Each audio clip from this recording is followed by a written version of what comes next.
What is up, ladies and gents? It is your friendly neighborhood BJJ podcaster, Raf Esparza, coming to you live right now. And we are in the middle of watching the Fight Pass Invitational. You got Pedro Rocha versus Oliver Taza. Oliver Taza working underneath right now, and there's 6:24 on the clock. So if you're watching live with us, feel free to let us know in the comment section. I appreciate you guys, and I'm super stoked that you guys are going to be joining us for some action here tonight. And we just went live on Instagram, so we thank you guys for watching along. It is going to be a very, very fun evening tonight. Sorry, we had to take a little bit of a break because I was just in the middle of watching a little bit of the playback from the very fun bullpen episode that I did with my good friends Jake Watson and Tim Freeman. So we just got done doing that, and super happy and stoked you guys are here for this. You're seeing right now Rocha working to pass guard over on Oliver Taza, who is a little bit of a half guard and is trying to block him out. He may try and get that top knee on the inside. Nope, brings it on over. Maybe was thinking for a triangle, didn't quite get it right there. So just in case you guys have never done this with us before, we watch these all together. We get together, we drink. I have a little bit of a Stone IPA today, kept it pretty simple. And what we do is, for everybody who gets a finish within regulation, we go ahead and we give them a toast, a cheers, if you would.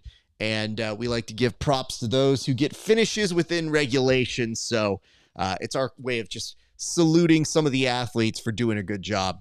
And that's kind of like a fun little thing that we do. So we're hoping that you guys will be happy with this and join us and, talk a little bit of shit and, do a little bit of fun stuff. So if you guys are just joining us, yes, this is where we're starting.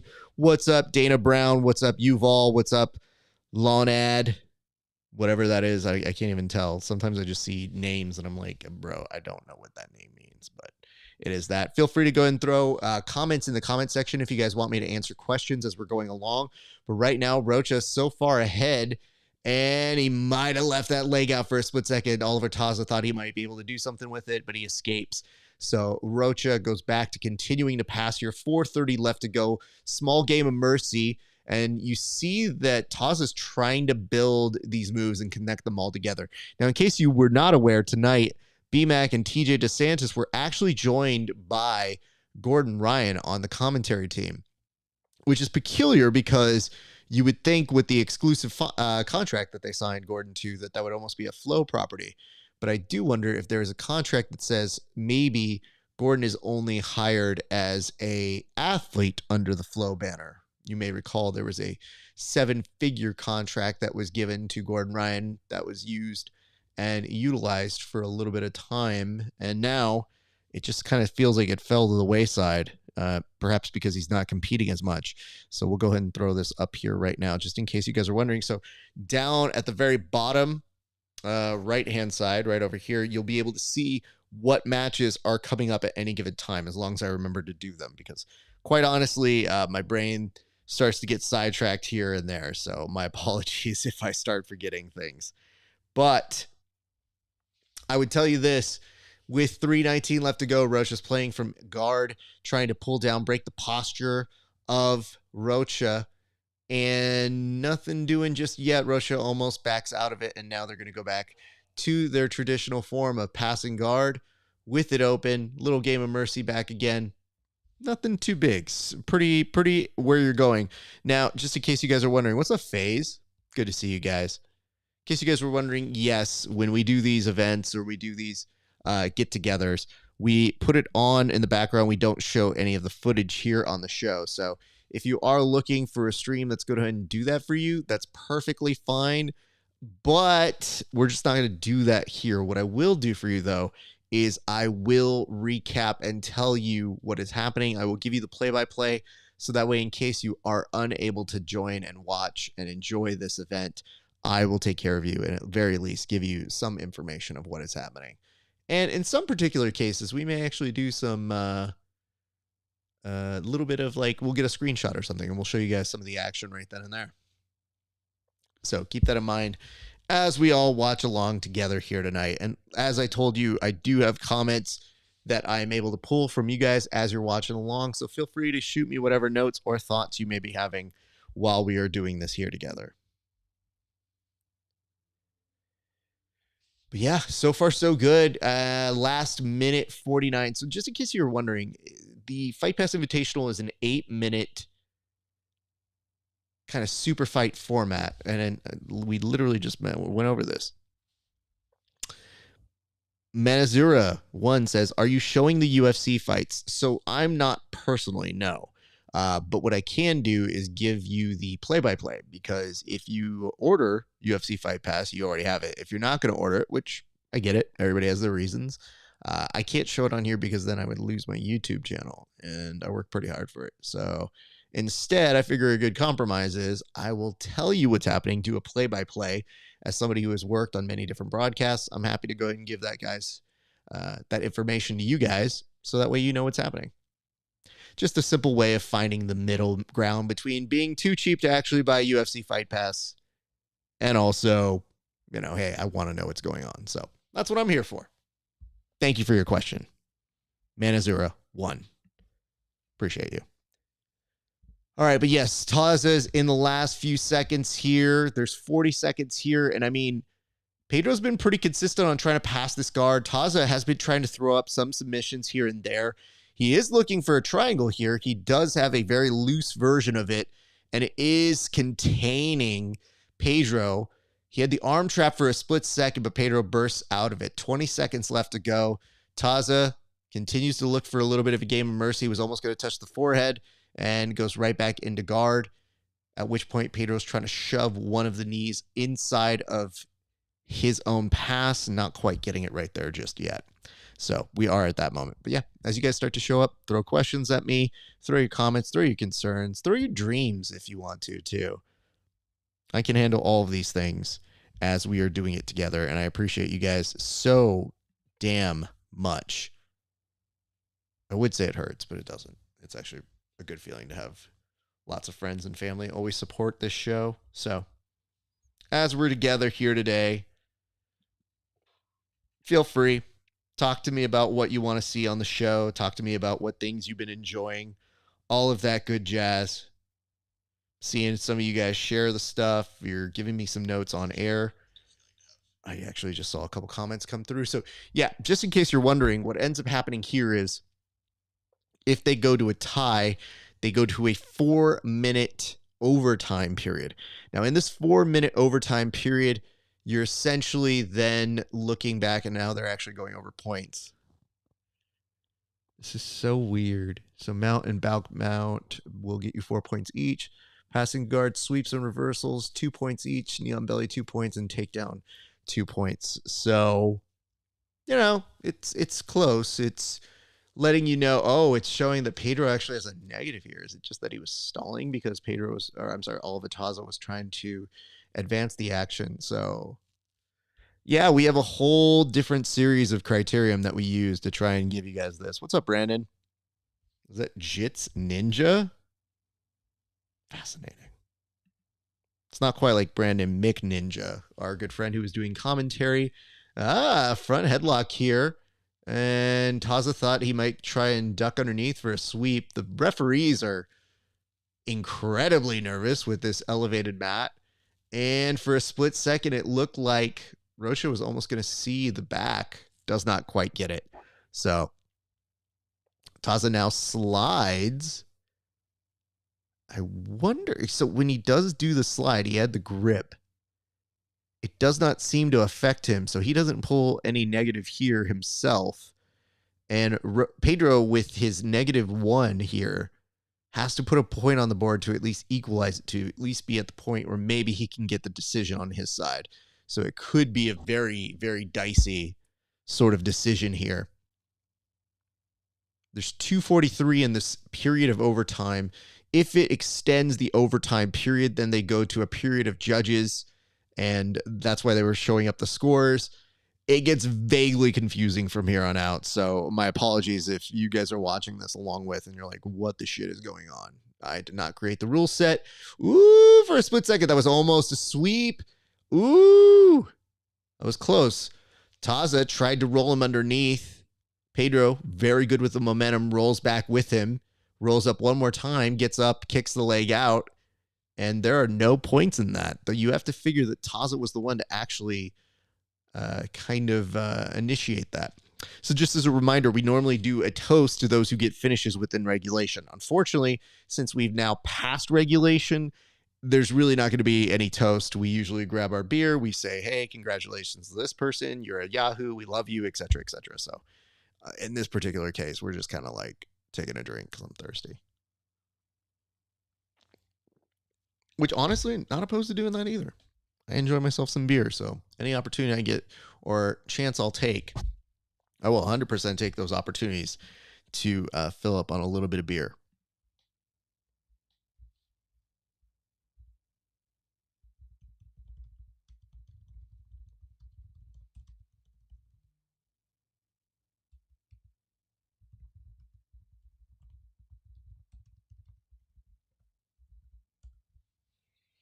So yeah, we're now at a place where we are looking at a little bit of a pass attempt.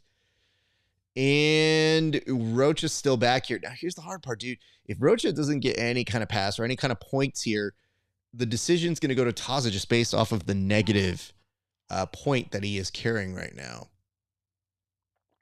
There's 45 seconds. He's really going to need a pass guard. And it's not just the pass guard, it's the amount of time you have to settle with that pass guard. So it's kind of like you have to achieve two different things all in one. So when you're this short on time, it's not out of the question. It's just he's kind of been stuck in this position continuously. He has a little bit of a body lock on Taza, and really he's just putting the pressure there to make it miserable, but it's not doing enough. That's probably going to give him the pass here. If anything, it looks more like he is going to lose by that negative advantage here. So a good attempt. And yeah, I know now he's trying to look for that underhook. Taza doing a great job of getting him kind of back to guard and comes up with another roll, which, you know, oddly would not have been points per se, but I think it's enough to seal the deal just based off of the negative point and the decision here. So I believe you will be looking at your winner for this match, which will be Oliver Taza. So another thing that we like to do on the show, I assume many of you aren't paying for this for UFC Fight Pass. So unfortunately, UFC Fight Pass has this weird thing where, how do I explain this? They don't like it if you even listen to the post-fight interview. So I don't show any footage here of the UFC Fight Pass Invitational. But sometimes the machine will pick up the post interviews and say, you used content from the UFC. To which I always say, I did what now? Like, it is a legitimate surprise to me. So what I think we're going to do is we're going to put on some YouTube-friendly music that will allow me to go ahead and tell you guys what is happening here, because I want to make sure that as we do these things that I'm not necessarily just bypassing it and not trying to give you the post-match interviews. I'm not sure. Are we doing one? I think we're about to get the hand raise here. So let's see what happens on the hand raise and if they do one. But yeah, I definitely do my best to try and not disrupt the algorithm that way. It's just kind of a dick move that comes as a result of this thing. It is one of my least favorite aspects of whenever we're doing these shows is I go, oh, they're going to try and flag us, even though people ask us to play it and we do not play it. So there you have it. Road to the UFC Season 3, and this is taking place from the UFC Performance Institute in Shanghai.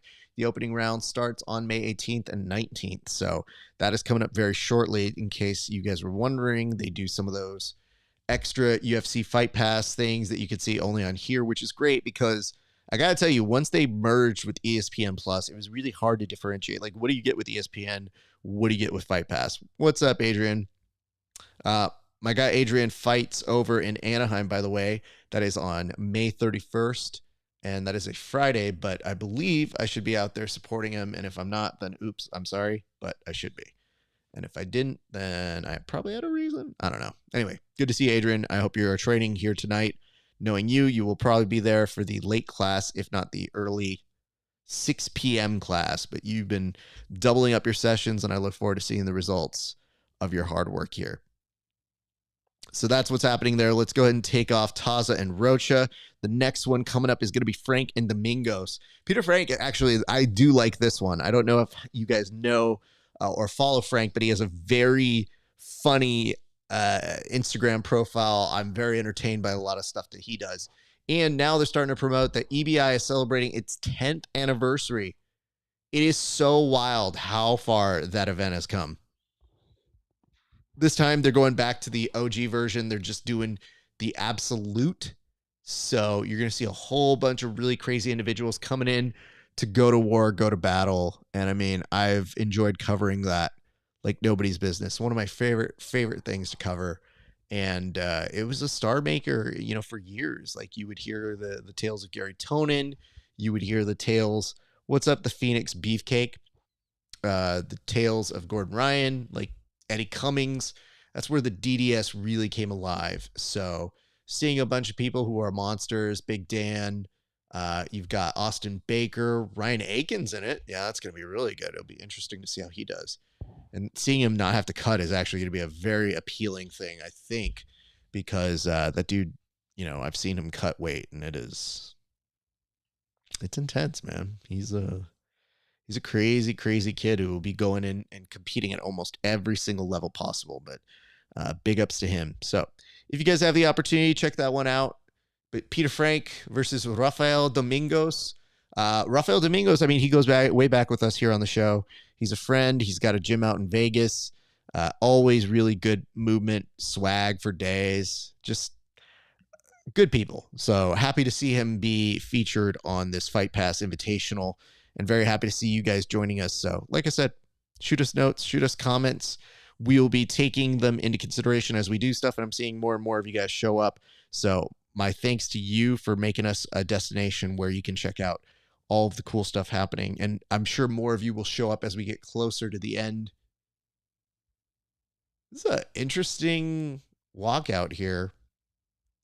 I don't know exactly how to describe this one, but I will say in this particular juncture, the kind of walkout that I do see here from Rafael Domingos made me think he was going to stick up the joint and rob it. So maybe just to kind of illustrate what I'm referring to here, I'll just go ahead and pull this up so that you guys kind of get a better idea of what I'm referring to. But Domingos looking super insane. Oh, I can't even screenshot it. Fun. Yeah, the UFC's on their blockers again, but not like steroid blockers. Just they won't let you do screenshots because they're the UFC Fight Pass. That's what they do. I see you here, Boa. Thank you. I know the first part. I know what Boa means. The second part I'm not as good at. But Boa, thank you. Good to see you guys. Domingos. Oh, Peter. Peter coming out here with... He's got to dance as he's doing the walkout, which I'm a huge fan. But he also has a skateboard. Oh. It's not a ton of traveling on the skateboard, but he is skateboarding. And I think that's really what you have to acknowledge here. The weird part is he's celebrating to a part where I don't think as many people can see him. But style points off the charts. Yep. He's vaguely breakdancing here. And, he may not even have to do the match. I mean, he's already won here, in my opinion. Oh, yep. Nope, it's still going. I mean, I can't hate this. It's definitely a routine. And what I would say kind of lacks in crispness, it is more than made up for in wonderful energy. Says here, good night, my friend. Do you gonna show the fight? I do not. And then right here it says, you streaming the matches or not? No, I don't. I basically give you play-by-play because the fact of the matter is it sounds like you're cheap and you want somebody to play it for you, which I get. I just don't do that, but I give you play-by-play. So I tell you what's happening. So I meet you in the middle because I understand you don't want to spend the money, but you do want to know what's happening. So I give you that information. Yes, no, I understand. You didn't have to tell me. Most people who ask that, yes, are 100% cheap, but this is free. And it says, I don't want to listen to radio. Oh, so you're cheap and picky. Jesus Christ. That's like a double knock on you. I don't know, man. That's something that you gotta fucking figure out in your life. If you want to be cheap and picky, it's not an easy life, dude. At the very least, you got a friendly voice here who's going to help you out and tell you what's going on, but it's more of a you problem, man. There is therapy, there is help, and I do wish you to get better. But Rafael Domingos, the other Rafael, good friend of the show, who lives based out in Vegas, love that guy. He's out there. Dude, these shorts actually look like they're almost cargo pants, which is wild to me. And I see what's happening here. Yeah, I think what ends up happening for you guys who are looking for the link, sometimes they block them out. I'm sure it's available somewhere, but I wish you guys Godspeed on trying to find that. In the meantime, I'm here. Although I would tell you this, Frank actually does have his right knee.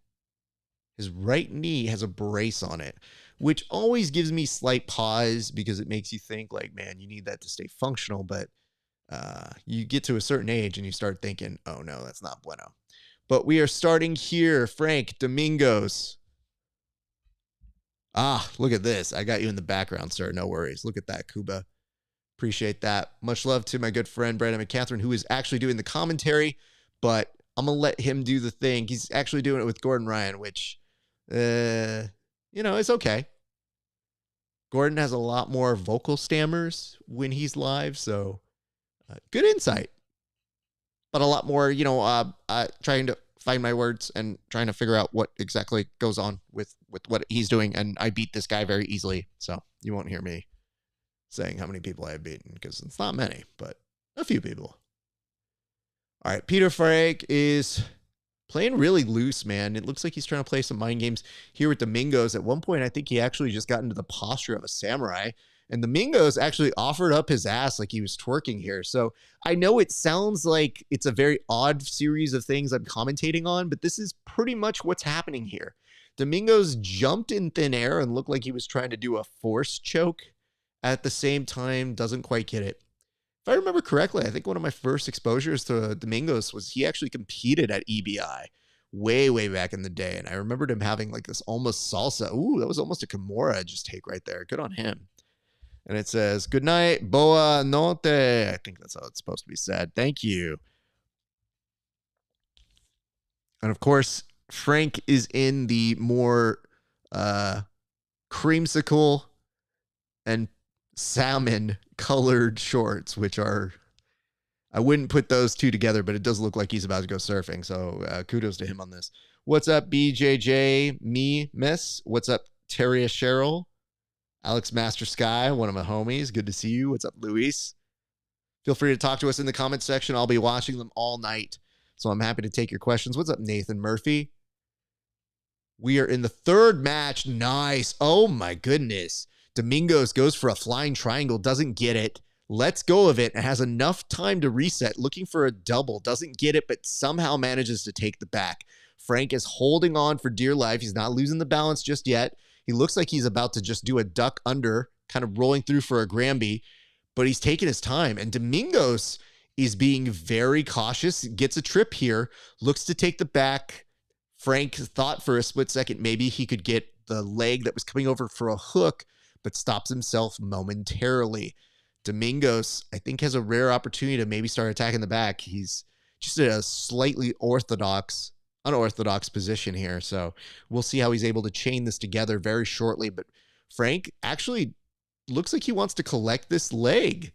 Looks like he almost wants to turn it into a calf slicer.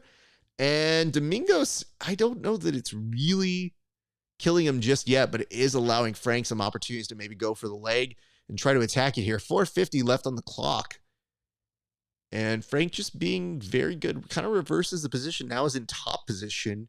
His leg is still trapped. So that top side left leg is trapped at the moment. And in doing so, almost tried to just come through for a crucifix. Has an arm. Domingos in danger, having to work under duress. They're right on the edge. The referees are pushing them close back together. Domingos isn't quite out. He's trying to climb over. I mean, the longer he's in there, the worse it is. And he ends up getting the submission. So congratulations are in order to Peter Frank, who, you know, listen, man, if there's somebody who understood that this whole crowd needed to be woken up, it is Peter. What a great moment for him. Good work. Wow. Props to him. What's up, RBJJ04? Good to see you. That's so wild. Like looking at this, just the way how he plays and the smooth calmness that he has. You know, he didn't really get freaked out even when it looked like Domingos kind of had him. But that Kimura trap turned into an armbar. And honestly, Domingos was starting the escape in a very smart and safe way. He just couldn't quite get out of it. And Domingos, when he tried turning back into it, you could see him already starting to wince just at the first glimpse of trying to go belly down. And now the grip wasn't 100% there, but he was able to recalibrate it, get it back, and going belly down here, it was just a matter of time, and he ended up getting it. So I wonder if they will talk to him because he is quite an entertaining individual. And he's now going into the Gambit crop top version of his rash guard. I think he's trying to point out a tattoo on his body, perhaps. Him and Domingos give each other props. I don't know that we're getting an interview. It looks like probably not. Oh, nope. BMAC is there with him, so I'm going to put you guys on mute while I hear what he has to say.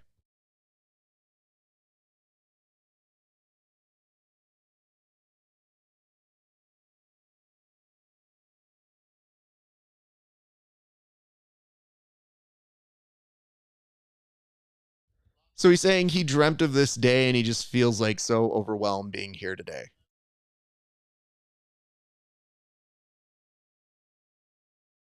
And he's basically saying like he held on to that armbar for his dear life. Now, big ups to the UFC for this opportunity here tonight.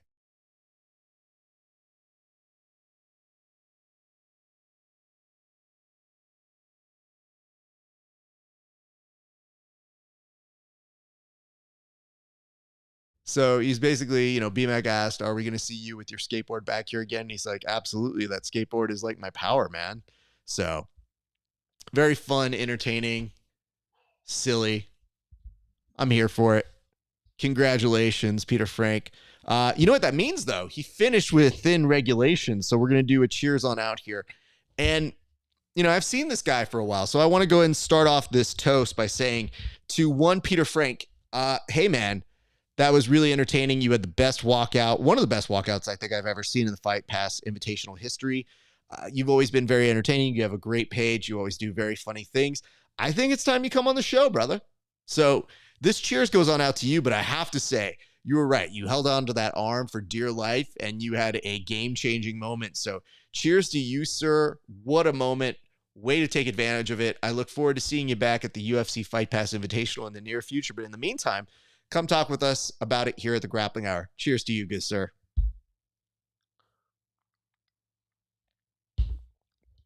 And that's how we do it, fam. People who get finishes get toasts, but it has to be within regulation. Or it has to be an epic match. And those are a little more rare. Like, legitimately, you don't see that happening as much. So what we're going to do right now is we're actually going to build in on our scenes window. So there should be like a sounds. What I'm going to do is we're going to test out the music that I'm going to play whenever there is a downturn. So whenever I have to turn it off and mute it for hearing them do their post interviews, it sometimes actually pulls that as like I'm copywriting their material. Half of you are asking to see this, and I'm not showing it to you. But if I even listen to what they have to say and it recognizes it, it goes, hey, bub, I don't like that. You just utilize the one thing, and it perturbs me, if you would believe that as much. So just so you guys are aware, I do my best to try and make those things work to our advantage. So what I do is I actually will put on some music. So right now, I'm actually going to listen to and see if some of these songs I can play. These are all approved by YouTube. So when I play them on the YouTube thing, they tend to be non-flagged, and that makes me very happy. So, because we do a good job on these things. I don't want to get flagged by this dumb thing. Let's see.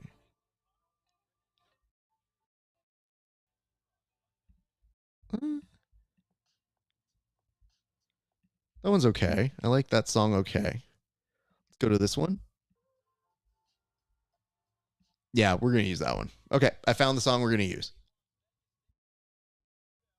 And Canuto, she is a long time fighter. She's somebody who has a deep history with the city of Las Vegas. She's a beast. She's great at what she does. She is married to none other than longtime friend of the show, Renato Canuto. They make quite a great team together. And he's also on this card. So they're always fun to watch, and it's always a big sort of moment. But she doesn't have an easy pull here tonight, and I'll tell you why. So she has Allison O'Connell, who is a Medusa champ. She is a very good. And I have to tell you, I think that this is one of those tests for Canuto where, yeah, she's a great MMA fighter. She is a great jiu-jitsu fighter. They've given her somebody who's been very current, very good in the world of jiu-jitsu. And sometimes when you go do both, if you're running a gym, you're being a fighter, you're also competing in jiu-jitsu, you have so many of your interest vested in different things, and you're a very busy person. Allison has been so consistent in this jiu-jitsu scene that she can beat some of the best talent up there. I'm very excited for this match. Very happy to see it happen. And so just so you guys can test this out, what we're going to do is we're going to say, let's kind of think about what happens if I go to break. Okay. So let's say I put this on mute. what's going to end up happening is you're going to end up hearing this song come through. And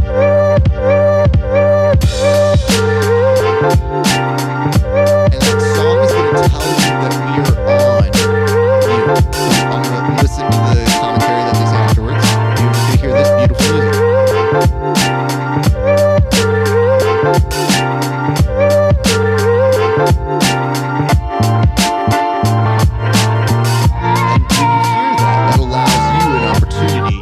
To kind of hear some elevator music whenever we're doing this. So you saw me fix this live, which I've been meaning to do for some time, but we were able to get it done here tonight. What is up, One Sleeve BJJ? Longtime friends of the show. I hope you're feeling better, bud. You've been on the mend. It is terrible watching your stories. You look like you're going through it, but we are now at Canuto. We are now at Connell. Get excited, everybody. This should be a really good match. Very excited to see these two ladies go after it. And Canuto kind of ducking underneath. Allison pushes her aside. Canuto comes back into it at the center, goes for an arm drag. They just kind of spin around, nothing big. And I mean, they look like they're about to make every use of every angle here on that mat. Excellent wrestling exchanges. Both of them thought they got the better of the other for a split second. And now the entire team comes over to force them to stay on the mats. They bring them back center. Vitor Shaolin, your referee for tonight, making sure the action does not go too far off. Now, here's the interesting thing. Ooh, what a beautiful entry here by Allison O'Connell, who's looking to attack the leg. And the slide in was so great. And it does look like Canuto is in some trouble here. She is caught, but now she's trying to get her own heel hook in this situation. It does look like, I think that Sean Fowler, who's trying to block them, but looks more like he's becoming a mime. Can't really decide which one's which here. Very intriguing exchange there. So what's happening is Allison almost seems to be inviting Canuto to take the single leg. And as a result, does that kind of jumping scissor takedown, looking for the heel hook. And now they're getting close to the edge of the mat again. Yikes. They send her back over, thanks to our referee. There's 6 minutes and 30 left to work in this match. And she's going to once again start blending down, trying to go for that kind of scissor sweep. And this time, Canuto spots it very well. Almost a side control, now starting to maybe threaten a Darce, or at least package her up a little bit more to bring that knee in so that she's not going to have to deal with getting swept or being put into half guard. Allison doing her best to try and get back to this half guard position, not quite there entirely. Very intriguing work by both the ladies here. And I have to say, every time you see this kind of match, it's tense. Like they're going after it. So you get a little worried because I mean, Canuto, I've seen her punch people and I've seen her MMA matches. They're very intense affairs. And you figure when your husband is Canuto, the two of you, Renato, like Renato's just flying attacks are insane. And she is somebody who not only trains with them a lot, but like she's got her own style and she's excellent in passing. You put that together with his flashiness. I mean, that's why they're one of the best jiu-jitsu couples out there. Allison almost was able to go to a double butterfly here. Instead, kind of losing it. Canuto doing a great job of shifting the hips, bringing the knee in the center to use it to pass a little bit better, but getting stuck once again. There's 5 minutes now left in this match. Now, as a reminder, these are sub-only matches until the end of regulation. After they hit regulation, they go straight into what is referred to as OT. In that OT, they then have the opportunity to potentially score points and blah, blah, blah. It's a whole thing. So we'll get there when we get there. But when you start to see this action reaction, you do start to worry. You're like, we might go to time. Like, even though we're not even at the halfway mark, you do start to wonder just how well scouted these two are to each other. Like, I don't know how many times they've competed against each other. Honestly, I'd have to double check that. But it is very nice to see how they're kind of switching up their game plans or modifying it is a better word here. Now there's a staple on Allison's arm that she loses, but instead of just maintaining that, Canuto gains the mount. Allison may be trying to get out of mount by giving up the back here, but I think that's exactly what Canuto wants. So Raquel staying heavy, staying diligent. She's going to get an underhook here. And the nice part is she's doing it with relative ease. Aislin is in some big trouble here, so she's going to need to do stuff to make sure she stays okay, because that is a long time that you might be stuck in mount. Now, Canuto raises the arm up. I think she might be going to the gift wrap. She is. She's looking to take the back here. Body triangle is complete. Now it's a matter of fighting the hands and trying to make sure you're not going to get choked out. Aislin trying to get her back to the mat. And this is just a grueling position. Canuto has time for days to reset that position, continuously making things terrible. What's up, Jesse? What's up, fastest feet in the East? Pleasure to see you. Hey, Nasty Nestor, BJJ. Thank you so much for following us now. We do a toast to those guys who like and subscribe to us. And I just saw that Nasty Nestor, BJJ, is a fan of the show now. So thank you so much for adding us on. The toast that we do to you is as follows. This toast goes on out to Nasty Nestor. You know, I have to tell you this. The reason you got that nickname, Nasty Nestor, is basically because you're one of the people who has one of the nastiest heel hooks anybody has ever seen. Lots of people are jealous. I'm jealous. Oliver Taza is jealous. Everybody's jealous of Nasty Nestor's heel hooks. So look out for them. Cheers to you. Thank you for supporting the show. We appreciate it, and we hope you stay here. That's just for new subscribers. Don't unsubscribe and then subscribe. I know exactly who you are. So don't do that. Look at that, my brother. Of course. Thank you for joining up, man. It's our way of saying thank you guys for supporting us here on the show. We do a lot of work, and we're going to be trying to do more stuff even on Twitch, but we have programming going up daily pretty much here. I'm always on air in some way, and we have a lot of back content on our other channels. So if you like that, I'm pretty sure you'll love our YouTube page, or you want to go check out our Patreon. Now, yikes. It looked like for a split second, Aislin was going to see the way out. She is turning, but she is not out of the woods yet. Canuto stays with her, keeps the body triangle on. There's a minute 30.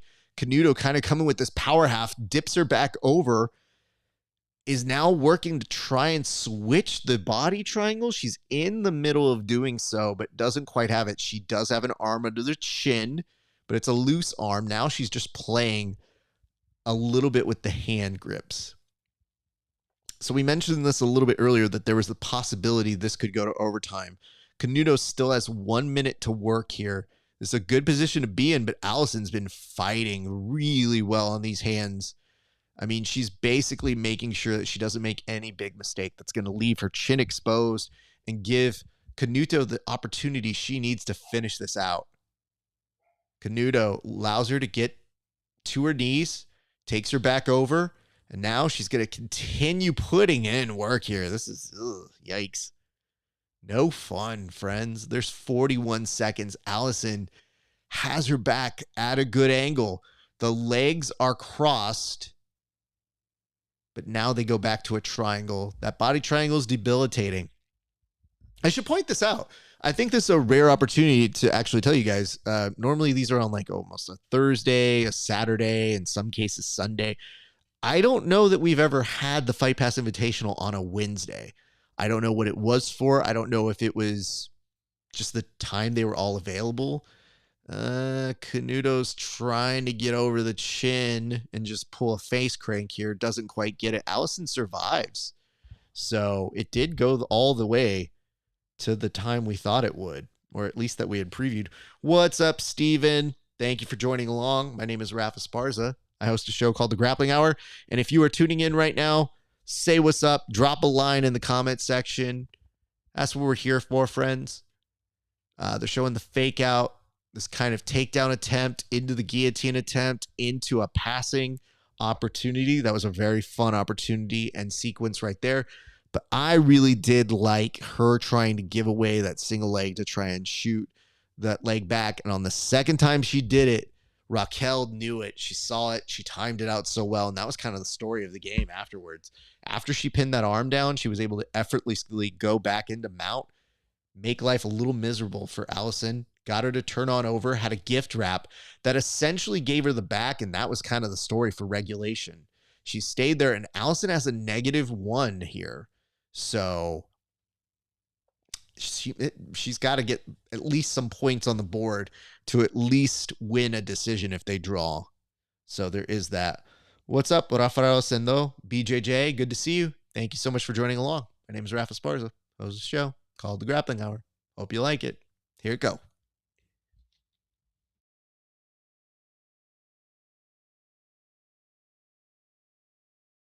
One thing that I'm so intrigued by here is that they continuously tease, like going right to the edge of the mats.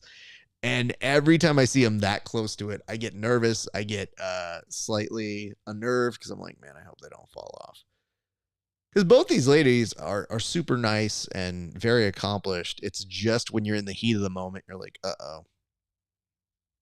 I think we're going to do a spear into the table here. You see BMAC. I think Gordon is wearing a hat. I'm not sure. It's such a weird TV sort of apparel if you're going to wear it, but it is what it is. Canuto trying to get the knee in, trying to put that pressure. Allison trying to grab the leg. And this is where things could potentially get dicey, especially start putting in points. Yep, there's a little bit of shoulder pressure here. Canuto is close to a pass.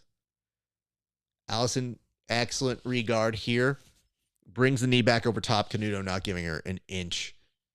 Making sure she's going to continue the pass. Brings herself back up. I mean, this is where I've seen Canuto really excel as a grappler. She is very consistent at keeping that steady pressure. Passes with that knee up traditional way. Like, it's classic, and she just passed the guard right there. Allison's in trouble. I mean, if this goes to the decision, it's going to be very easy to figure out which way you'll see the judges go. So it shouldn't be too much. There's 2 minutes left here. Now they just did reward Canuto some points. So she is up 4 to -1. So that means even to tie, Allison would need to get 5 points here. And Canuto's starting to work on a head and arm triangle. This is looking pretty good. I think the pressure's on. Allison, she is starting to move a little bit, and she's trying to keep that arm just enough to block this choke. But now Canuto's re-chambering it. But really, I think more than anything, she might have been using it as bait to take the back again. And yep, there you have it. She has the back once again. Trying to get under the chin. She had a body triangle, releases it, goes to the opposite side. Allison, feeling that, gets her shoulders to the mat, tries to reverse out of it. Nothing doing here because you see Canuto's going to stay with her. If she feels confident that she's able to keep this position, it's just a matter of like almost an EBI overtime. However, Allison almost out and turning into her. I think you might see Canuto kind of come up back into mount. But Allison gets it. She is now inside of the mount, or I'm sorry, inside of her guard. And Canuto goes into that body triangle from just having a guard. And she's going to work, gets a sweep. Allison thought about taking the leg for a split second, but it was on the outside. Couldn't quite make it work. And you're seeing Raquel. I mean, she's just scored 12 points. That's 12 to -1 is pretty telling. I was definitely excited for this match, and I knew it would be a good test for Raquel, but it just goes to show what level she's at her jiu-jitsu.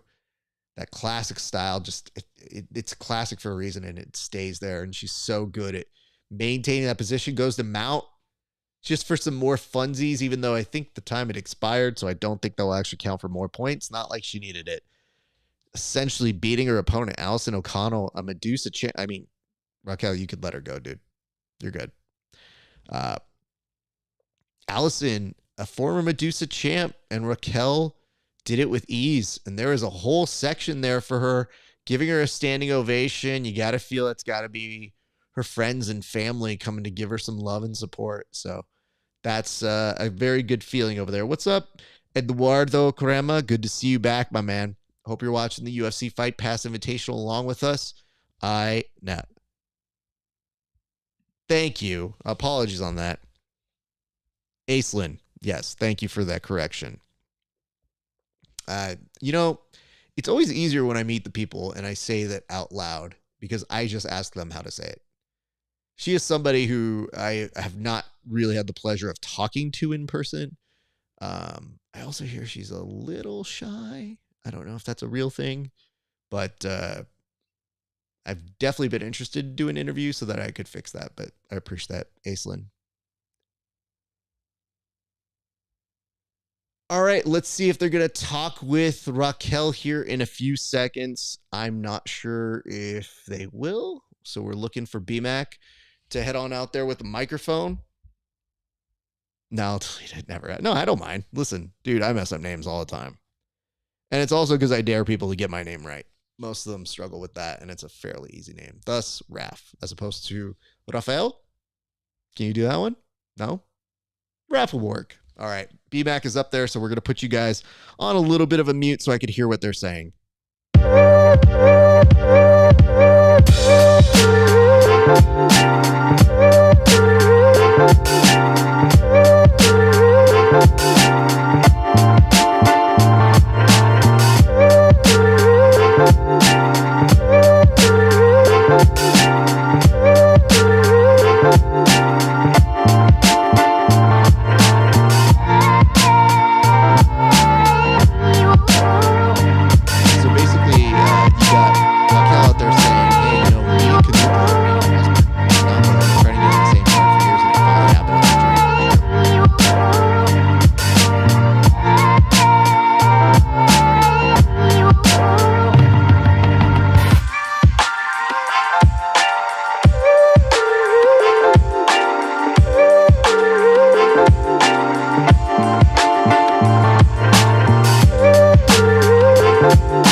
Want to have it.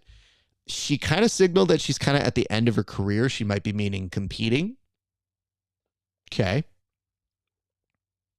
And I don't know if that's the case. I don't know if she's done. I mean, BMAC made a good ploy to be like, hey, this better not be the end of your career. You should be sticking around longer if you have performances like that, which I tend to agree with. So that would be very fun. But yeah, it's kind of wild to hear people when they say that because you don't know what they're planning. You don't know if they have like new family things that they want to do, or maybe it's just not on her plans. Competing be hard, and I'm sure she trains really freaking hard. So hard to say. Let's go back a few seconds here. What I do want to see, though, they did put up something in regards to UFC Fight Pass. I did kind of miss it, so let's see what it did say here, and then we'll go back to live. But in case you guys are joining us, my name is Raf Esparza. You're watching along with us. We're doing a fight companion for the UFC Fight Pass Invitational number 7. And let's see. Fight Pass, present, future combat. Oh, it's just a plug for Fight Pass. Okay.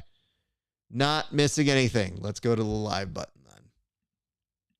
I wasn't sure if they had something to say about the next UFC Fight Pass. Sometimes they'll put like a little placard that says, oh, BT Dubs, the next UFC Fight Pass is, and I do wonder if they're going to try and make it during Fight Week, International Fight Week. Let's go ahead and take out this, and we'll put it back on. Boom. So this is your J-Rod match. Very excited about this. J-Rod just made the rounds this week, saying that he can't get a match. He was saying that his original opponent dropped out for this. He definitely wants to try and get more. He's going with the braids tonight. He's got Damian Anderson in his corner. So that's kind of dope. But yeah, him complaining. He's like, dude, I can't get matches. I'm in a weird place because I think on paper he's a purple belt. So just kind of wild. But he's like, dude, belts don't matter to me. And then he said the following, which I don't know what your guys' feelings are, but he then says, I don't see colors in belts.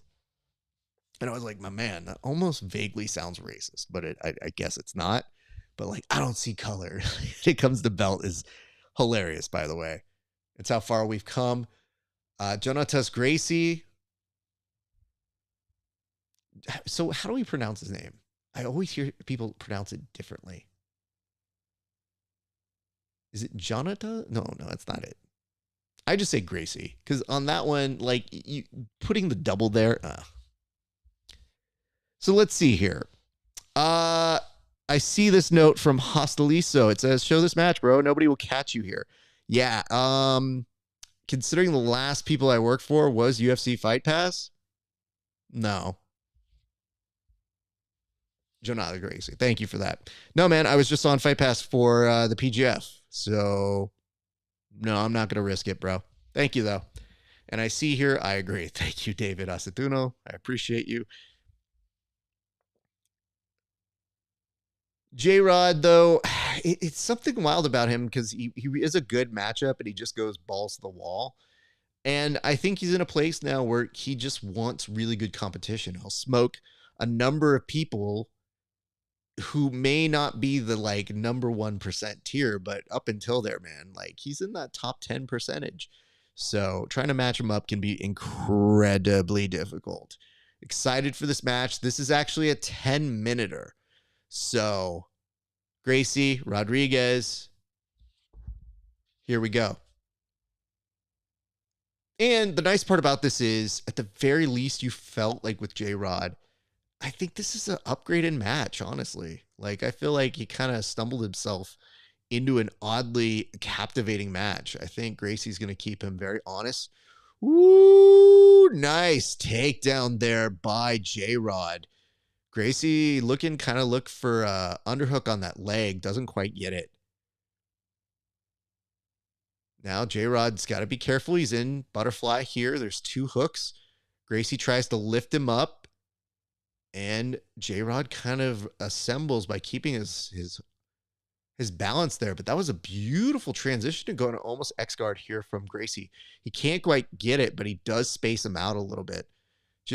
I think he's telegraphing he's looking at that left leg of J-Rod, which, if you're smart, is not a bad plan to be attacking the leg. It does seem to be one of the consistent weaknesses of J-Rod, even though he does seem to work with one of the best teams out there. And between Craig and that team, he definitely has people who know how to hit leg locks at a very high degree. It's just when you look at the ways that J-Rod has been beaten, it does look like one of the glaring weaknesses that you would try to expose and attack if you have the opportunity to do so. I mean, in this particular case, you had Gracie getting taken down and J-Rod working from that opportunity to make something work for himself. A little bit of a scramble. Both boys are up now. 8:17 left to go, but that was a pretty good exchange for the first minute 45. Gracie now opts to pull guard, and the Atos individual now trying to keep a little bit of distance from him. J-Rod has to be very careful about how he posts his arms here. Gracie's has a 2-on-1 grip on it. I would be surprised if he's able to disrupt a little bit of the balance. Excellent attempt at a sweep there. Kind of shucks over, looks to grab that left leg aggressively. Now switches over to the right leg. Consistent with it. Looks like he's going to try and go over. Has the beginnings of what could be an attack. Goes for a reap over it. Now starts to get a little bit deeper. J-Rod staying very calm, very collected here. But you get the sense that Gracie's not even trying to finish it per se yet. I think he's mostly making sure that grip's going to get better and better. And look at this. Gracie did an excellent job of pulling himself in for a better leg attack. Now a reversal of fortune. You see, J-Rod was thinking about attacking that leg. Instead, it looked like he was playing a little bit behind on the way that Gracie almost baited him into using that to come up and now start playing from top. 7 minutes to go in the submission only period. We will then go to an overtime where there are points if we get to that situation. So very, very intriguing back and forth between these two gentlemen. I have to say, whenever you watch this, you have a moment and you think, okay, so now they're probably going to figure out, you got to switch up a little bit of your initial technique or your initial game plan, because if you're J-Rod, you thought your best shot is playing from up top. I don't know how many scenarios in which J-Rod thought, maybe I'm going to play a little bit from bottom, but here we are. So now, yep, you can tell because J-Rod is right back up at the first opportunity. And Gracie opts to go ahead and pull guard again. Now J-Rod turning up a little bit on the speed. Looked like a head and arm. A beautiful sweep there by Gracie. And just excellent entries. I mean, I think every time I see Gracie trying to like move ahead, he is aggressively going for these underhooks on the legs and very much targeting the legs. The last time we saw him do it, though, we mentioned he was very much using it as an ability to come up and pass. So it could be that this is starting to wear and tear on J-Rod. Because J-Rod at a certain point, I mean, it's really just going to be a scramble heavy match. Ooh. Gracie kind of goes for a crazy pull to guard that almost felt like it was going to be a triangle. It was just off.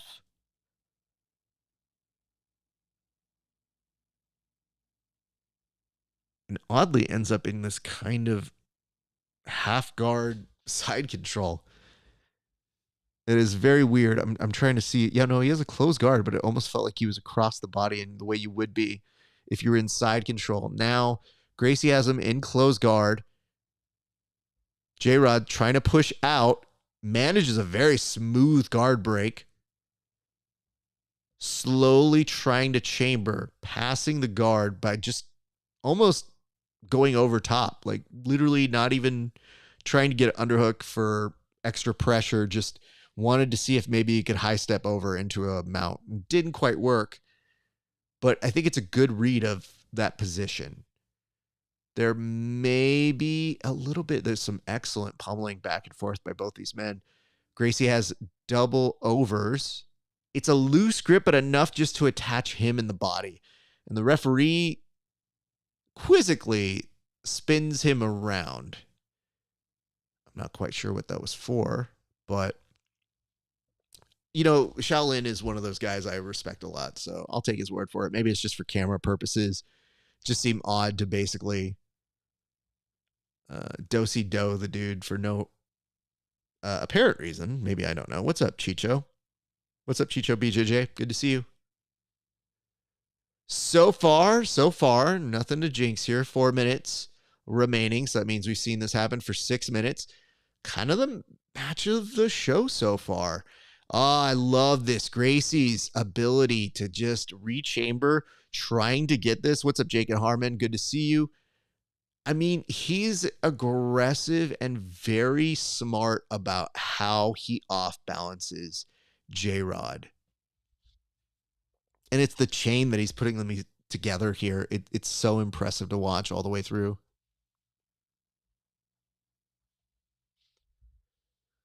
I do love this a lot. You are seeing right now, J-Rod thought for a split second he might get it. He tries to roll for the back, doesn't quite get it. And, you know, here, I think you almost would be content in having the pass, but J-Rod's now telegraphing he really wants to get this back. Looked for the roll. Now his leg might be in a slight amount of danger. He pulls it out. He's good.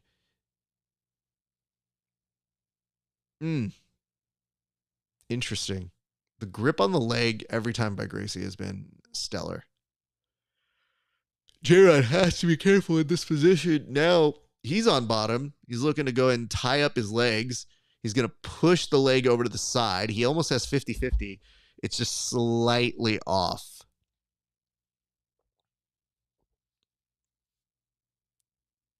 Gracie up top. His leg isn't necessarily trapped as much as I think he's intrigued as seeing what it is that J-Rod's going to do there. J-Rod tried to pass it over to the other side. Now there's a real kind of double trouble here happening. And yet you don't see too much urgency from J-Rod. I think he's got enough of the knee pretty much safe here. It's just pressure is what it seems like. And the referees just do their best to drag them over. Oh, I see what it was. It's not even Shaolin on this one, honestly. So I think the referee convinced them to let go of the position because they're just too big. He tried to do it, tried to roll them over. Didn't quite do it. There's 2:09 left to go. So let's start playing the overtime game. Let's say nothing happens here. But I mean, it could. There is a leg lock, and there is the possibility, as J-Rod has gotten submitted there before, as they're resetting the position, I think there's a little bit of a negotiation as to who had what and what they had. And I think my favorite is Gracie has the grip he wants, and he's trying to like slap and bump with J-Rod, and J-Rod's like, I don't love this position, so let's hold for a second. They talk, they recalibrate, there's a lot of spinning, and J-Rod is, I mean, the leg's a little stuck, but it's essentially out of danger. The question is, what is Gracie going to do? He has to let it go. J-Rod spins out of it. He's in that. Wow. Well done here, J-Rod. You know, J-Rod almost had mount for a split second just by inerting and willing it to happen. Didn't get it, but just an excellent amount of recognition. And Gracie does a great amount of balancing and making sure he prevents that pass. Well done there. Minute 20 left to go here, people. Again, so far tonight, the match of your night so far. A minute 7 left to go. They stopped them before rolling off. I think just the way he climbed back over to the center, seeing a little bit of fatigue by Gracie, and this is where J-Rod does start to excel. So the question I was going to pose before we got into that last sequence was, now you start thinking about the overtime game. The overtime game used to be kind of more takedown focused. Here, yeah, you got to get the takedown, but there are points. So you can get points through reversals, points through, different sorts of classic jiu-jitsu. Gracie almost sticking on that position with the legs. Just every time he grabs them, he's been very controlling and very able to redirect where it is that J-Rod has been able to go. There's 30 seconds left here, so I'm not sure it's going to be enough time for a submission. J-Rod kind of stuck. Looking to attack the neck here. Going to have 20 seconds left to go. Leg still trapped between Gracie's knees. He's not able to pull it back out. I think at this point, maybe J-Rod's saving a little bit of that energy. So we expire. So now we're at regulation ending, which means we go to overtime. Both the gentlemen are going over to their respective corners to go have a quick chat. I think there's a little bit of water and maybe some strategy discussions here.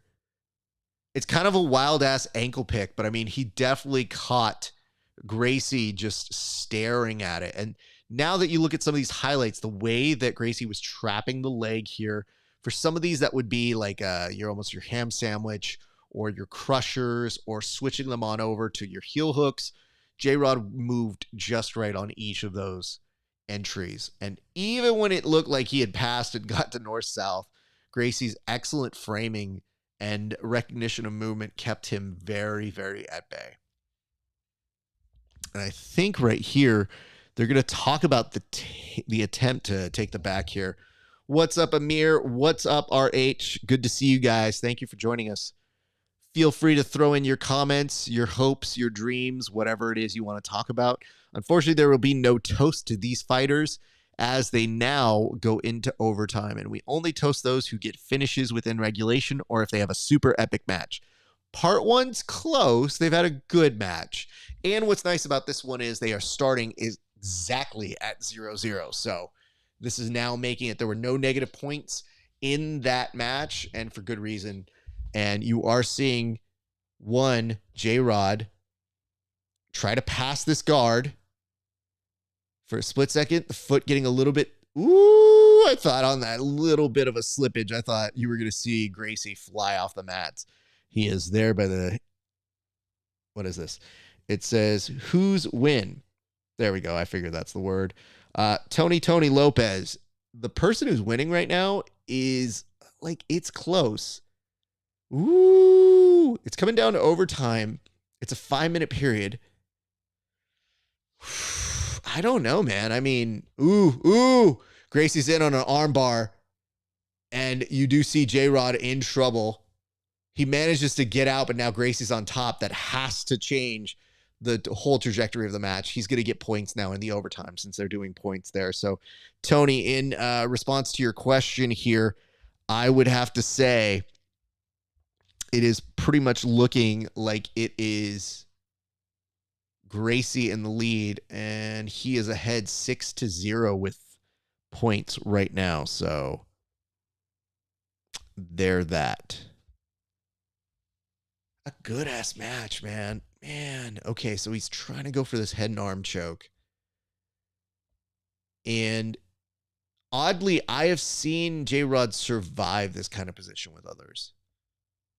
That's not the issue. If J-Rod really wants to make a stand, he has to get out and now utilize that time to at least make the better impression, because you get the sense if it goes to the decision, or, you know, let's say he tied it up for whatever reason, it's a pretty easy Gracie sort of decision win, but he now has to go up against getting 6 points. So it's more than just getting a takedown, which I think he just tried to do. Gracie may have his back again, but he does get it. Now that's okay. So he kind of doesn't get a takedown there, but it might be enough to come back on top. So I don't know if that constitutes a reversal there. David Guevara asks, how much time is left? In overtime, they currently have 2 minutes and 54 seconds. So we are very close on this one, David.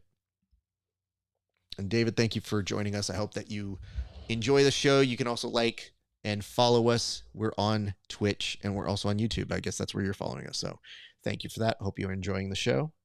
As a reminder, and Tony Lopez. Okay, thanks. Of course, brother. I got you guys. Now, Gracie playing from his guard on the bottom.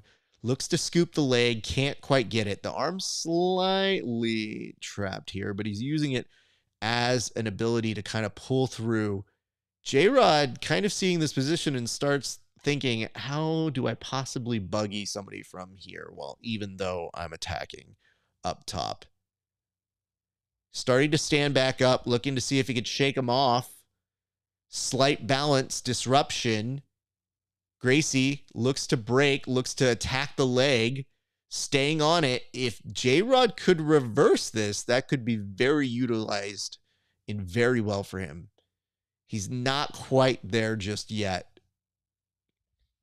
But I feel like this is something I have seen from J-Rod in the past, that he has the ability to potentially do this. So everybody sit tight on this one. What is up, Stasibly the... Thank you for joining us on the show. What's up, Brexavelio? Ooh. J-Rod just... Oh, shit. Oh, my God. The stuff this dude finds himself into. So J-Rod did get 2 points there. What's up, Battle Grappling? So he did get 2 points there. I think they might have constituted that as a reversal for 2 points. However, it doesn't matter too much because Gracie is ahead 8-2. Dobbs 82, good to see you. There's a minute 18 left to go. I hope the crowd is alive for this one because it has felt super fun.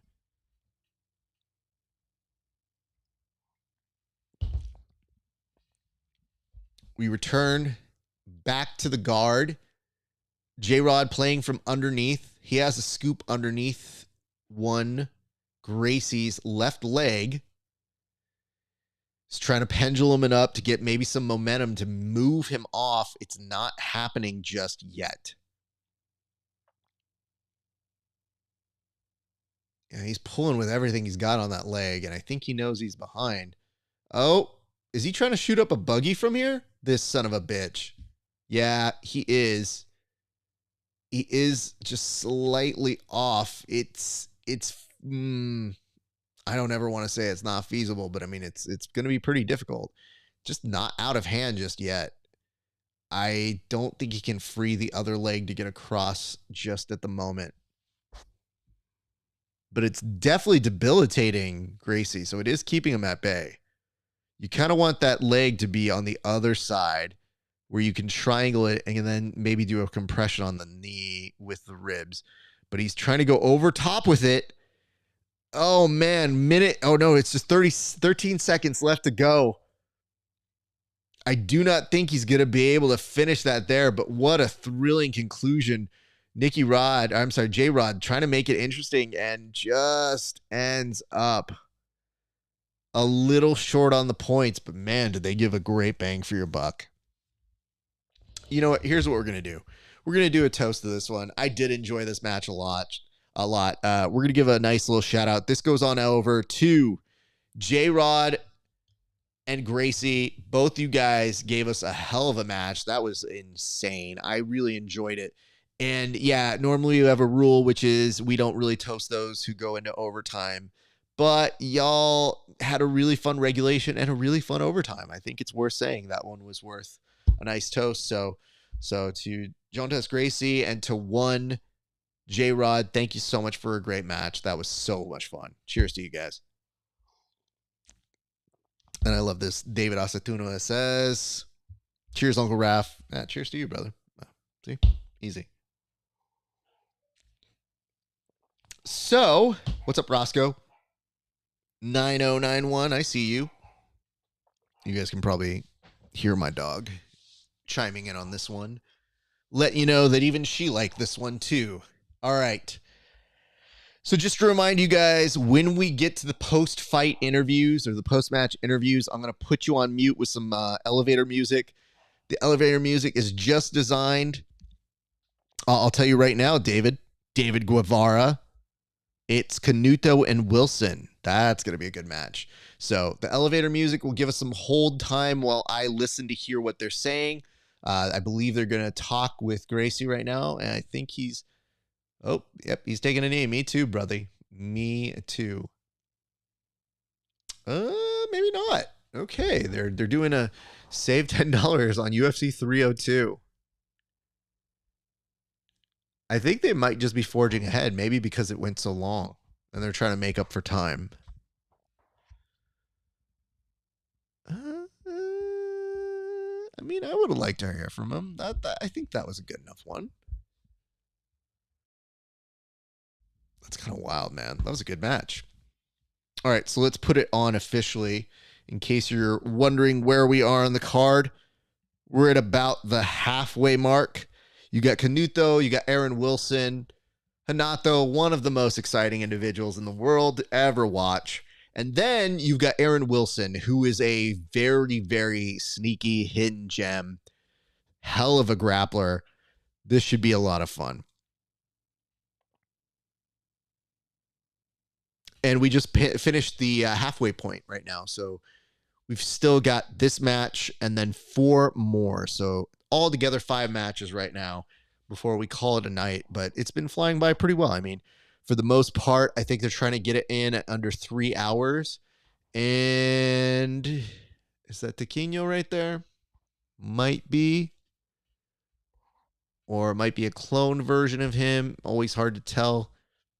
Aaron Wilson making his way in. So if you could tell, earlier tonight, Raquel Canuto, she had a very, very nice ovation from, I think, a lot of friends and family members that came to watch her compete. So it goes to stand that Renato is probably going to have a pretty decent response when he makes his way out here in a few seconds. So very excited for this match. I don't know if you guys got the opportunity to see Canuto over at the PGF, but I was so proud of my guy. He, like him, PJ, Andy, John Combs, they're all these really big competitors who go out. They're always flashy. They're always fun. So when you see people like him on a PGF, they lend such credibility to that world. Like, it was them saying, like, man, it's so enticing to have that prize. I want to get in on it. And I thought a few of them had really interesting matches. And I mean, for a while you saw on the point side that Canuto was struggling a little bit, but he ended up making just enough to make it to the finals. And although he didn't necessarily win, I thought he showed out really well. And, it's hard because he's so used to these high octane, flip everywhere, do all that sort of nonsense. In this particular case, he couldn't just do that because you have to reserve your energy.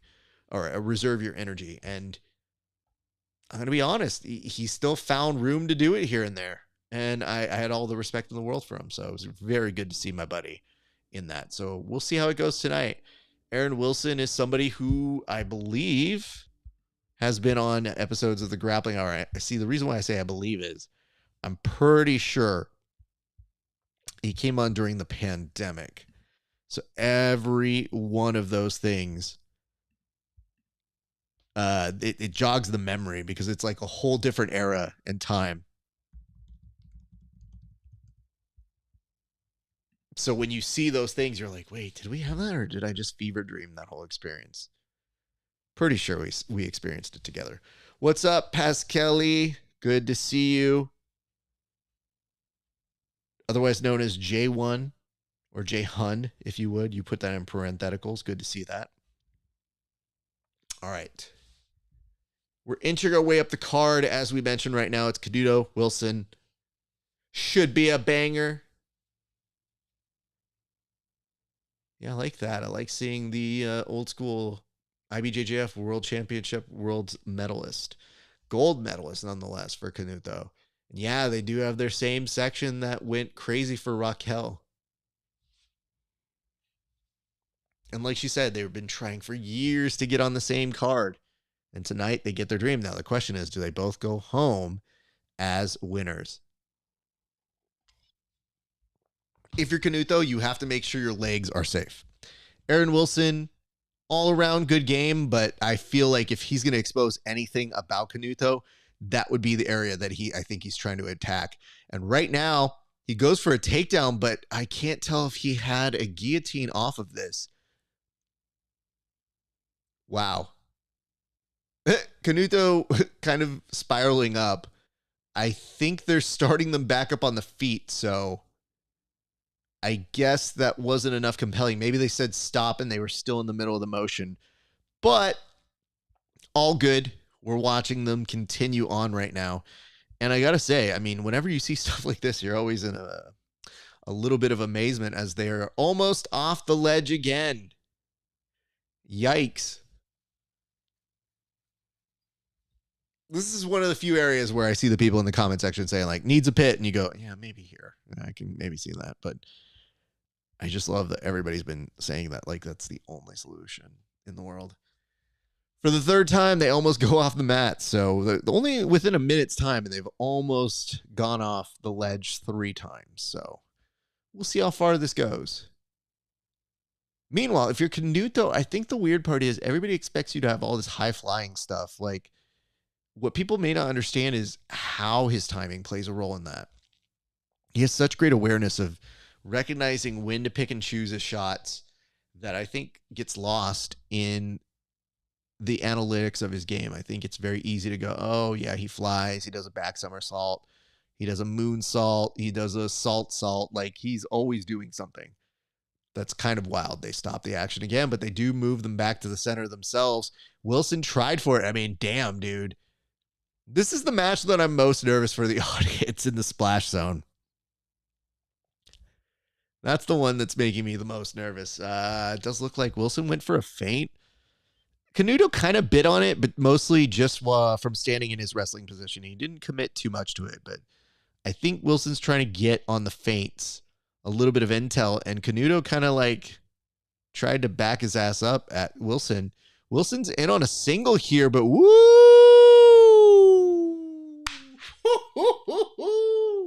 Oh, that was dope. Wow. Oh, Raquel is losing her ish out there.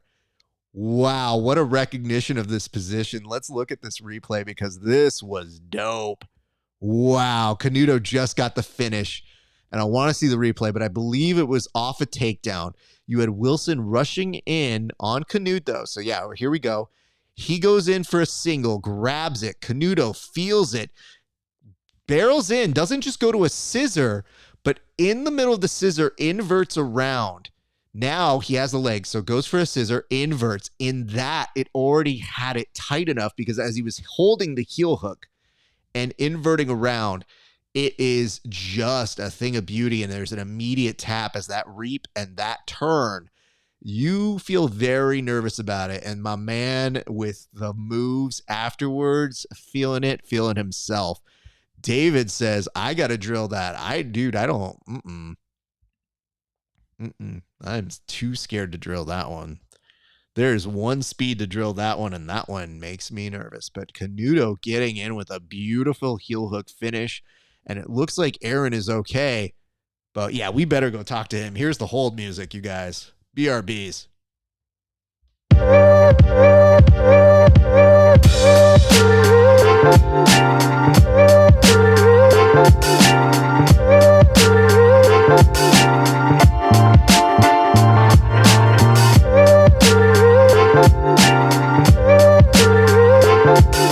Canuto's just in a happy place. It's good to see.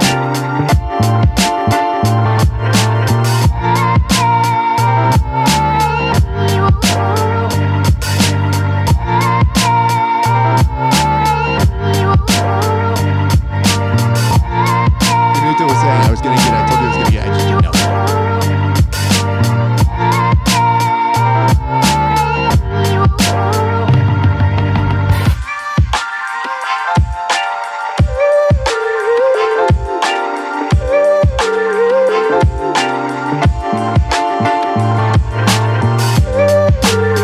Canuto says he's got a fight on June 7th.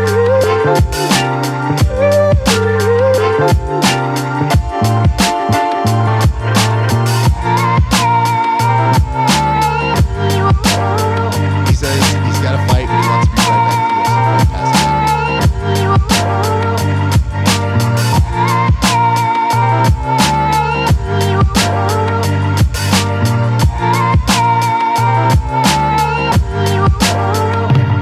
And he's giving props to his gym, Hybrid. That's that whole crowd that he brought up there today. They're all so hype.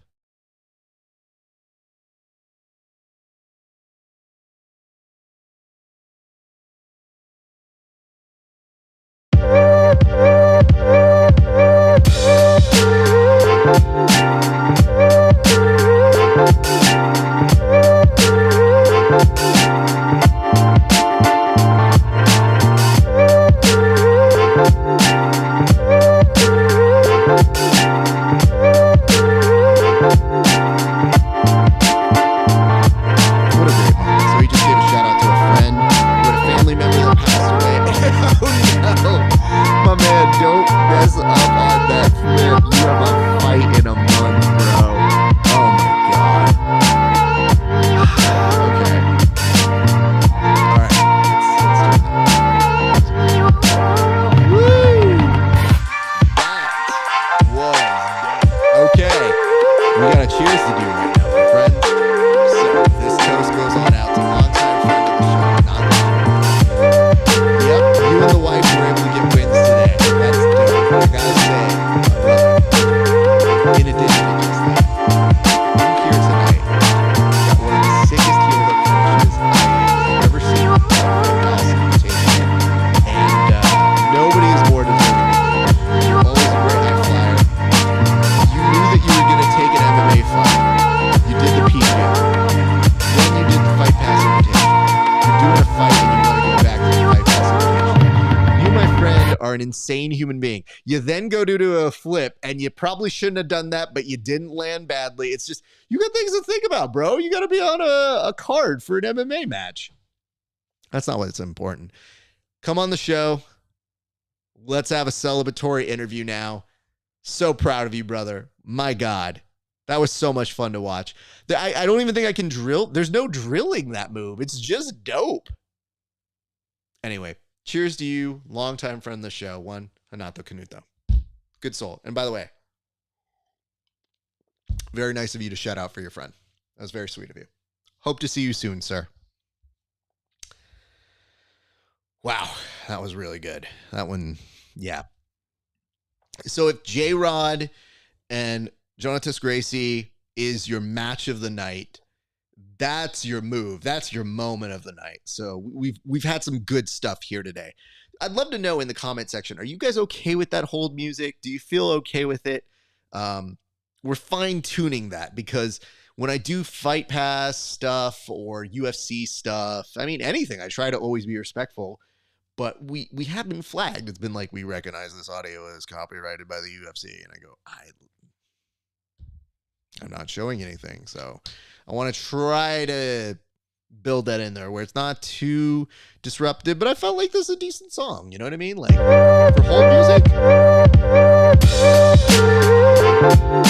feel like you could do worse than this. So let me tell you guys, if you're just catching it right now, if you hear this music right now, this music means that I'm listening to the post-match interview. You'll only hear that. See that? You didn't hear that right now. So I put on the hold music, and I'm going to listen to what they say, so that way I can tell you what they're saying. Because for whatever reason, even though we don't show any footage, sometimes the people, the distributors of that content say, hey, we heard you playing that content. I didn't show anything. I just wanted to hear the post-match interview. We weren't even doing the commentary.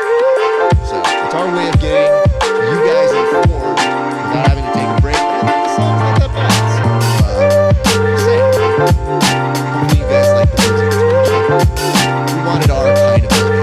It's pretty relaxed, surfery, lo-fi hip-hop sort of thing. That's right about that. I like it to a freestyle every time. I think that's weird. You know what? You get me drunk enough, maybe. But I'm not so much a rapper as I am a bass player. My skills still aren't at singing, but it's better than my rapping. I'll be quite honest about that. You got Giancarlo and you've got Gabe Arges. A match that could have taken place in Texas, but they brought it out here to Las Vegas anyway. This should be interesting for the mere fact that Bodoni's been on a freaking tear. He is an ADCC champion, Gabe Arges, somebody who's always game to go up against anybody, a longtime vet. And it's weird because I feel like I haven't seen him compete as much on this kind of a scene. So it is good to see him back in true form in the place where I know him best. What's up, Kevin Scott? What's up, Eddie? Hey, everybody go see my pal Eddie Bernal. He's fighting at, I believe, hold on, which one is it? You're fighting at Lights Out on Saturday, May 18th. Hoping for big things, looking for you to get the win, and then us to do an interview in a couple weeks, brother. So big ups to you. What's up, Arturo? Good to see you. What's up, BMTS? And yes, we are already off to the races right now. Giancarlo looking to pass guard. He is in the half guard of one Gracie Barras, Gabe Arges, who trying to get a reap over isn't probably going to get it, honestly. But Giancarlo, very tight, very compact, and is very much looking to stay heavy on this pressure right now. So loving the beginning of this out of Giancarlo. And these are also, I believe, 10-minute matches. So these 10-minute matches can be incredibly draining on you. Just the way that they do them, it is so intense at this performance center. I'm sorry, the Apex. You know, it really, you start to feel it's a little bit different than most other competitive regions. And as the athletes have explained to me, it's not quite like fighting in the UFC, but it kind of feels like, oh shit, you're at the place where UFC fights happen. So it feels a little different is how they describe it. So keep that in mind. But Giancarlo, calm, collected as ever. Gabe Arges trying to close up a guard here. I think it might be indirectly giving a pass direction to Giancarlo, who I think he's a step away from maybe getting the pass here. What's up, Juan, a.k.a. Juan22M1? Yeah, there's going to be some good shoulder pressure here by Giancarlo. I think he's going to slowly start to use that and utilize it to advance this position. Well, you know, it's a tough gig. You're Gabe Arges, you're underneath. You're eating a lot of shoulder pressure here as Giancarlo is looking to loosen up that leg to bring it up top. I think he's pretty close. Gabe feels it, opens up the guard, tries to go into bringing a knee shield in. Giancarlo not allowing it, keeping very low, very contained with the pressure, gripping around the back, making sure he's not loosening anything or undistributing his weight. Very patient here. Very, very patient. And there's a little bit of a detachment here, so that's good. The detachment is allowing Gabe to try and get a little bit of an almost kiss of the dragon attempt. He's looking to go to an X guard, wrestle up. Giancarlo welcomes it. It almost looked like he was going to bring a knee into him, but okay. All right, Giancarlo looking for an underhook. Wants to maybe drag down a little bit. I mean, this is also not a foreign place for Giancarlo. His base originally was in wrestling. So this is a world that actually feels very common and normal to him. And even this 2-on-1 almost rushing grip. Oh my God. He went from dragging him to somehow then using that 2-on-1 grip to go ahead and take the back. And I mean, he was mid taking the back while standing up. Now on the ground, Arges needs to be very cautious about how he distributes his weight because, beautiful regard there. Gabe, long time vet. I was worried for him. Just in the sense on Giancarlo, even though he didn't have the back, it's what it affords you in terms of going to mount, keeping creative pressure all on Gabe Arges, and it can be unrelenting. Gabe looks like he wants to isolate. He goes to almost a 50-50 off of this. He's trying to triangle the legs on the outside. Giancarlo uses that as an opportunity to pin the arm and the leg a little bit more and may actually use that into a very slithered-like mount attempt. You see Gabe Arges' foot. It's going to space him out slightly, so it will take him back, but Giancarlo was trying to grip the legs, punch them together, and now he might have a back take. Yeah, Gabe might have missed his timing here, and now Giancarlo slowing it down and putting the pressure on Gabe Arges. A back take is looking kind of imminent here. Gabe thought maybe he could take the leg here. Giancarlo not losing a beat just yet, but Gabe, the transition, well done here, Giancarlo. Yeah, drives him back to the ground. I think Giancarlo might be able to start working a body triangle from here, which will inevitably give him a lot of time. If he does get the body triangle here, with or without it, he's still going to have 4 minutes and 26 seconds to attack the back here. It's not looking good for Gabe Arges as, he already taps right now. And that is going to be a win for Giancarlo Bodoni. And well done. What's up, Rafael Leal? Good to see you. You got here just in time to hear Giancarlo Bodoni is going to be your winner for his super fight against Gabe Arges, who is doing some really good stuff throughout. I think a couple small miscalculations in the deep part of this match. And yeah, just the second you see him start to get that back control, that's a very intriguing body triangle. It's where your opponent's still on the what's called the bad side, but you kind of weave it underneath back through the leg again. So you get the body triangle, and then you weave the top of your toe, that part of that like bottom part of the foot underneath the kneecap, so that you don't go to the outside. You're actually kind of bringing that back on the inside. It's very smart, very cool. I think Gordon, when I heard him on the commentary, was talking a little bit just not necessarily out of pocket, but not really an area where it needed to be addressed. Anyway, we go to the hold music right now, so chill out. I'll tell you guys what happens.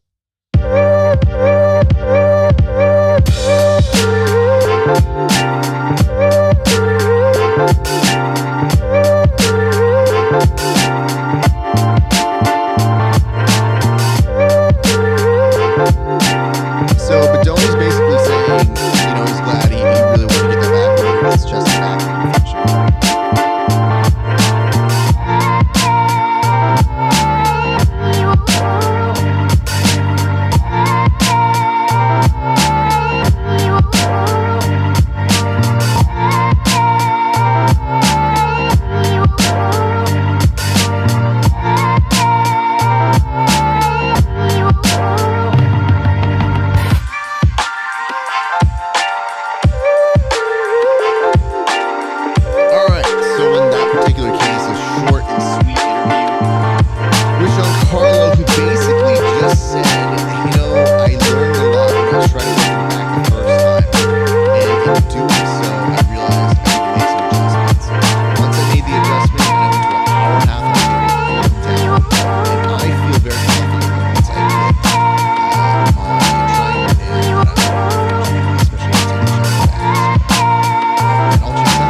29th. That will be UFC blah, blah, blah. I forget what it is. Is it like 303 or something? Because I feel it's like 301.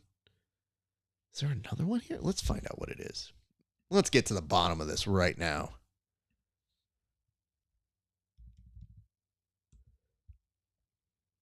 Let's see. Conor McGregor. And when does he fight again?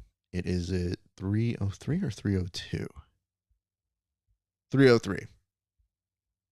It always takes a second because I'm like, dude, I don't memorize these as well as I used to. All right, so Griffith is coming up right now, and he is taking on Duarte. So that is the match that's coming up left. So we got 3 matches up left, including your co-main and your main. So sit tight. We got some stuff still left to cover here, and I'm very excited to have you guys joining us. My name, of course, Raf Esparza. I am your friendly neighborhood BJJ podcaster, and we're doing our stuff, man. We're making sure that everybody gets taken care of on these, and I'm very stoked to tell you guys that we have had some very, very good fights, like very, very good matches here tonight, and I think top of the list has to still be, honestly, Canuto. Not even, I can't even say it's a surprise, just Canuto spicy. Then you got to talk about Gracie and J-Rod. Great match of the night so far. So we've had some great moments here tonight. And don't forget, your main event is Nicky Rod and Mason Fowler. You have to imagine the winner of that kind of is a front runner just for jiu-jitsu status. Because think of it like this. You have Gordon, who's not able to compete, and originally was supposed to get a match with Mason. And Mason felt like he was building. And the thing that seems to kill that is momentum is such a terrible thing to waste. So you got this feeling like, damn, dude, how would he have gone against Gordon at that time? Maybe he would have come up short. Maybe he wouldn't have won. Who knows? But then you added Nicky Rod, and you've seen him get beaten by Gordon a couple times. The last time, he actually was very close to catching Gordon here at the Fight Pass Invitational. So then you start thinking, well, how are these two going to go against each other? Because now you figure like they both have a common denominator in Gordon. Maybe that tells you something. Maybe it doesn't. Jiu-Jitsu MMA math isn't always the real thing. But you get excited for this. What's up, Elias? Yo, shout out to my good friend Elias Anderson and his brother for opening up their gym in Reno. It is very far from me. Otherwise, I would be there, I swear, learning from you guys a lot. But I cannot wait to accidentally find myself in Reno, if I find myself in Reno. But don't forget, these guys haven't come to train with me, so they actually suck more. So just remember that. But super happy for our friends. 2 of the best competitors and fighters and just all around martial artists. So super, super happy for those guys. And obviously going to be rooting from afar from them over here in Los Angeles. But the stuff that they're starting to put up, it just is like the mind meld of 2 very, very fun and compelling grapplers. So just saying. All right, we got Duarte. We've got Luke Griffith. A little bit earlier, Gordon was saying this is going to be a huge test for Luke. I mean, Luke has been building steam, but think about this. With Duarte, it's a really good place to check and see how he competes at this level. What does he do? How does he respond to pressure? And, I mean, honestly, one of the most notable matches you could potentially have on this kind of card. And it sneaks in because it's not quite main or co-main. It's right at the top of that. And it makes you think like, man, your lights are a little bit more shined on tonight. We'll see how he's able to respond. And Duarte, 2-time ADCC gold medalist, of course. And always a threat, dude. Always a massive powerhouse. Tough to contain. Good gas tank. So it'll be very interesting. What's up, TV? More TV? I always like when people put 2 words that are the same word into their name. Very intriguing. All right, here we go. Match begins, and we are off to the races. This is a 10-minute match. You've got Atos, New Wave, time, and time again. The story always at bay. I feel like you'll be seeing this forever. All the kids from New Wave, all the kids from Matos, all the kids from B Team. Everybody's just going to keep fighting each other, same people over and over again. Nonetheless, here we go. Collar, tying up. Now I'm worried about the size of the stage, not going to lie. And now that I see Shaolin there, I feel good for him, but I mean, these big boys. So whenever you get big boys like this on a small stage, you get that little bit of nervousness, like, oh man, I hope this contains them. And if you've ever seen the explosion of Duarte, like, maybe he could get speared off of this. Like, you could see that happening. That's a real possibility here. Continuing exchange of grips back and forth. Ooh, that was that was a questionable swat on that face right there. Luke not giving an inch on it, though. Luke saying, hey, I'm going to stand my ground. No issues for me. Slight game of mercy broken up. Duarte feints. Luke doesn't really take the bait on it too much, but I think he's just getting the intel that he needs. So at this point, I wouldn't be surprised within the next 10 seconds, you're going to see one of the first shots from Duarte. So keep your eyes on this. At a certain point, you get that intel. You just start waiting to see when he's going to feel his shots coming in. You almost want to lull them into that self-confidence of, nah, I can stand and hang with you. The question is, how does Luke respond? Maybe Luke stops it. Maybe he doesn't. For Luke, you see a little bit of exuding some like slips that he's trying to get here. He's trying to block part of the knee, almost with like a slight kick, trying to use it as a base. And it's very reminiscent of the way that Danaher tries to go for efficiency on that. So that's very intriguing. I think it's a good like countermeasure for somebody who has that much explosive power. So it's almost like they've built that into the plan. Almost like, Gordon's faced Duarte before or something. Who knows? Excellent pressure. Another feint right there. Like when somebody has that much explosiveness and they've just been previewing the feints and they're fast, you kind of like have a moment when you're like, what do you want, dude? Just do your shot so I can either stuff it or work from there. Goes for that side grip. I like that from Luke. I like that actually a lot. Oh! Wait, what? Oh, shit. Duarte was... Wait, he didn't understand any of what that was. So did he just take 2 negative points by trying to pull guard? So I see 1 negative there, but I thought he was signaling for it twice.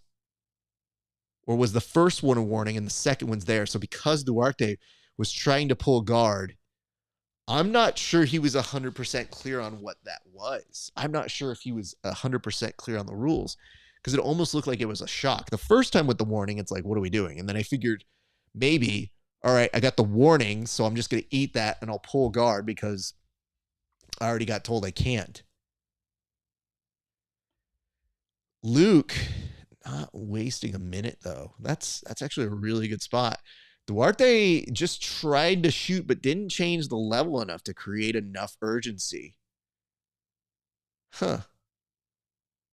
I don't know. Maybe Duarte's just slightly stuck. I think maybe he's given a lot of respect to Luke.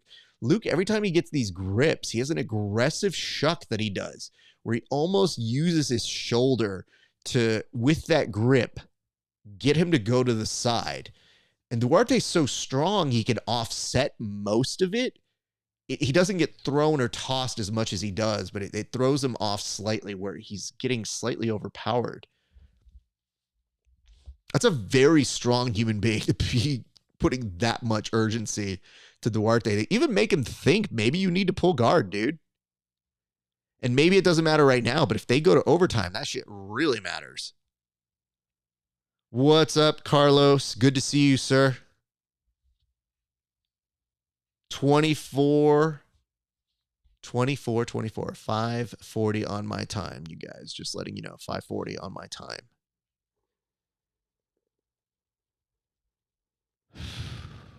It's interesting that their clock is also smooth comp.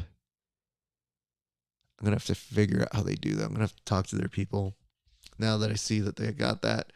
Ooh, Luke Griffith might have actually got a back take here. They were about to roll off, and the basic outside folks.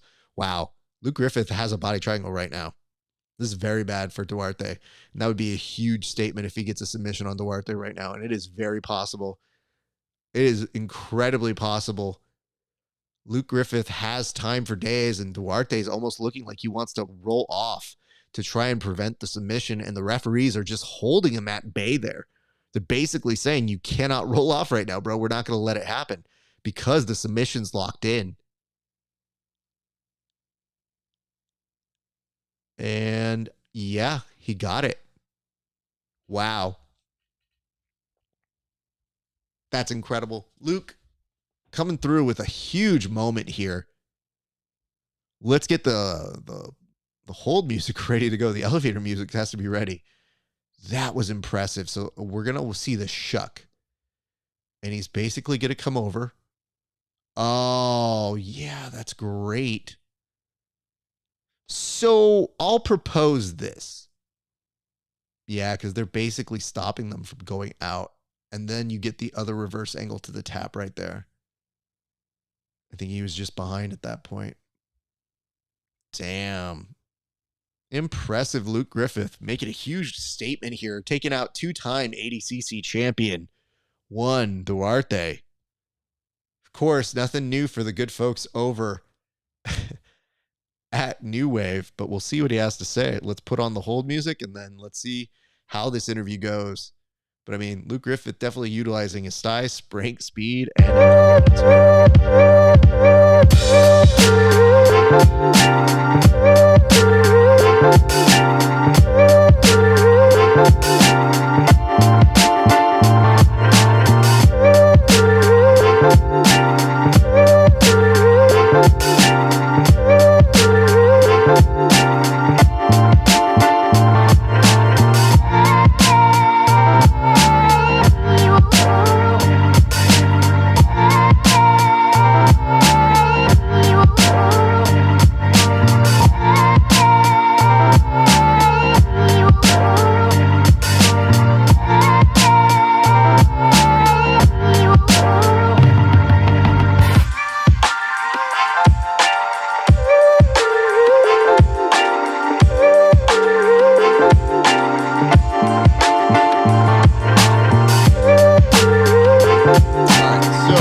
to Luke Griffith. So here we go.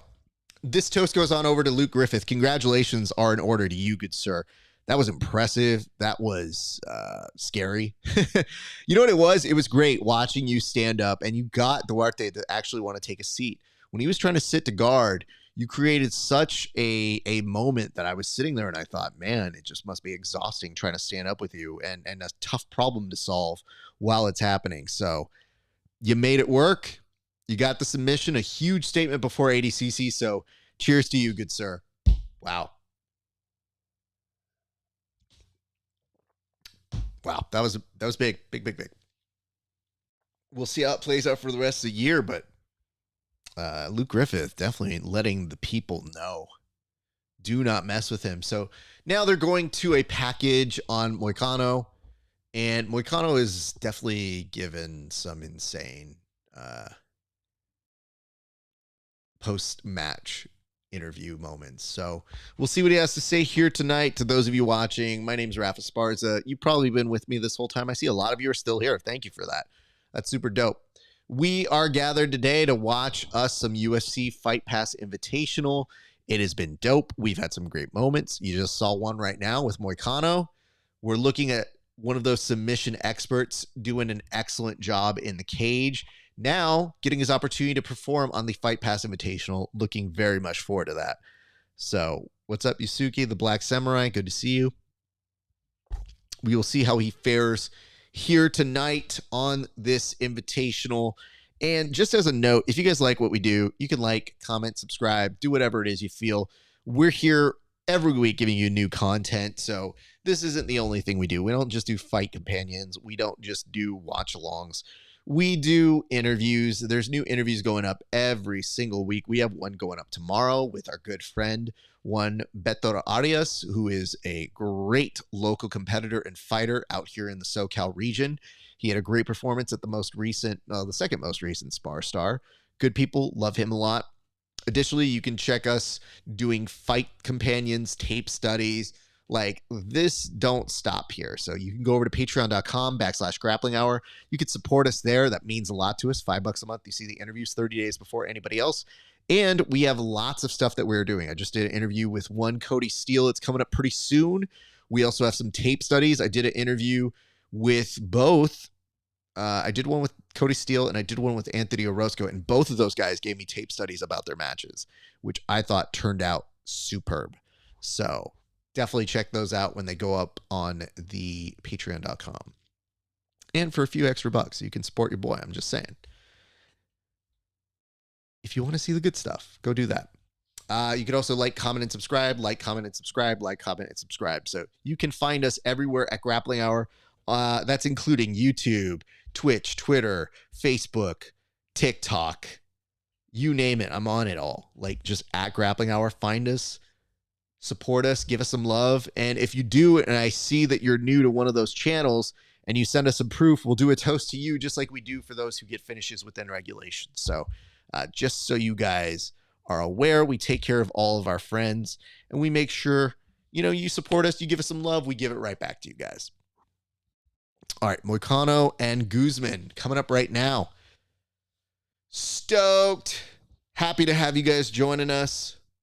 It is your co-main event. Cristian Guzman is his opponent, fighting out of Gracie, Texas. And of course, Renato Moicano out of American Top Team. So we're about to get to this co-main event right now, and I am stoked. Feel free to send me your thoughts, comments, concerns, hints, allegations. We got this, and then right after this match, we go straight into the hotly anticipated Mason Fowler versus Nicky Rod. Get excited. Also, while you're here, you can also join our Discord. And our Discord has a lot of fun stuff. I'm just telling you guys, a lot of good stuff in the future that we are planning. So if you guys ever want to get involved, we are easy to find here on this show. So don't be a stranger. Come say hello. Say what's up. As we now get into the last thrones of this, be very interested to see how Moicano does. He has 10 submission finishes in MMA, all by rear naked choke. That's consistency, baby. That's what you want when you do this shit. Everybody tells me, like, oh, I'm trying to learn this and this. I'm like, I'm trying to get good at like 3 things, dude. And even somebody like Khabib might be like, hey, man, that's too much. Too much. Just one thing. You just need one thing. So here we go. 10 minutes on the clock right now.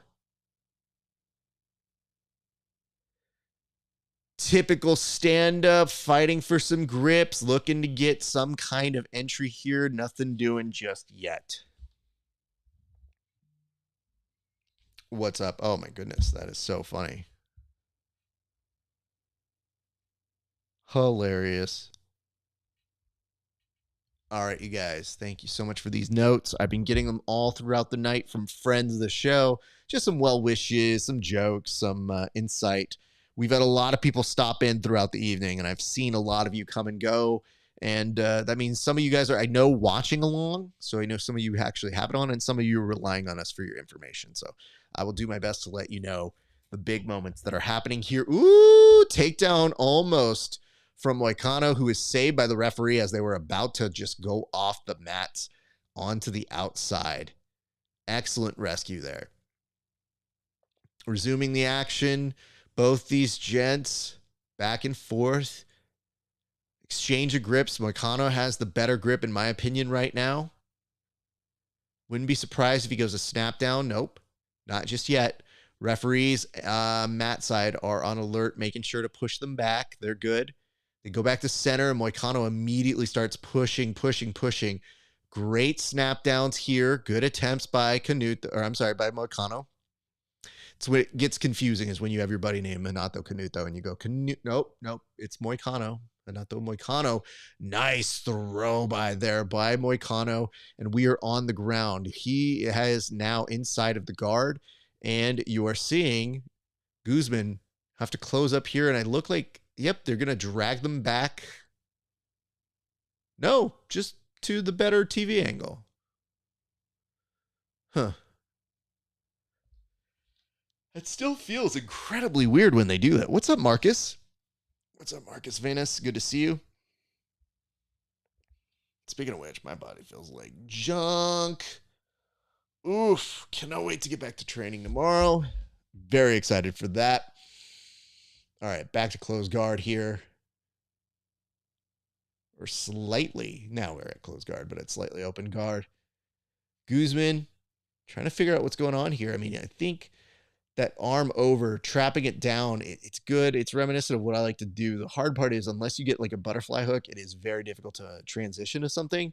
So you're mostly just weighing them down, which has its point and has its purpose. It's just difficult sometimes to get the back or transition from there, but it is inherently the first step to it. So that is good.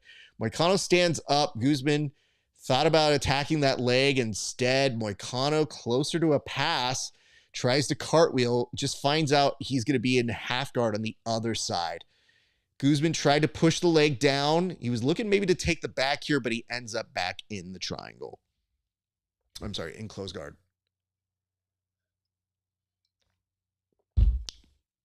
6:51 is remaining on the time here. So just as a reminder, we've got 10 minutes of action. Now we're getting closer to that halfway point. Both these gents starting to try and find a way to maybe either get their games going. Guzman seems pretty content playing from this guard, if only to slow down Moicano just a little bit. I think the X factor of knowing Moicano's really going to be looking to get the back, force it past guard. So he knows that if he keeps him inside of guard, maybe it starts to wear him down a little bit. The hard part is he's not really breaking the posture down as much to create that sort of tension, to create that sort of exhaustion.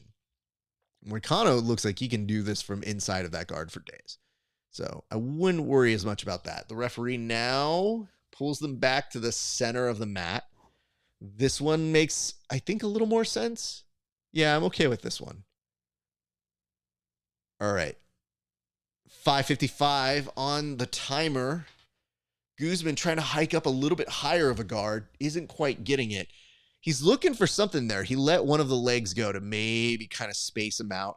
Moicano, at this point, looking to maybe even just stand with him and just bring him back up.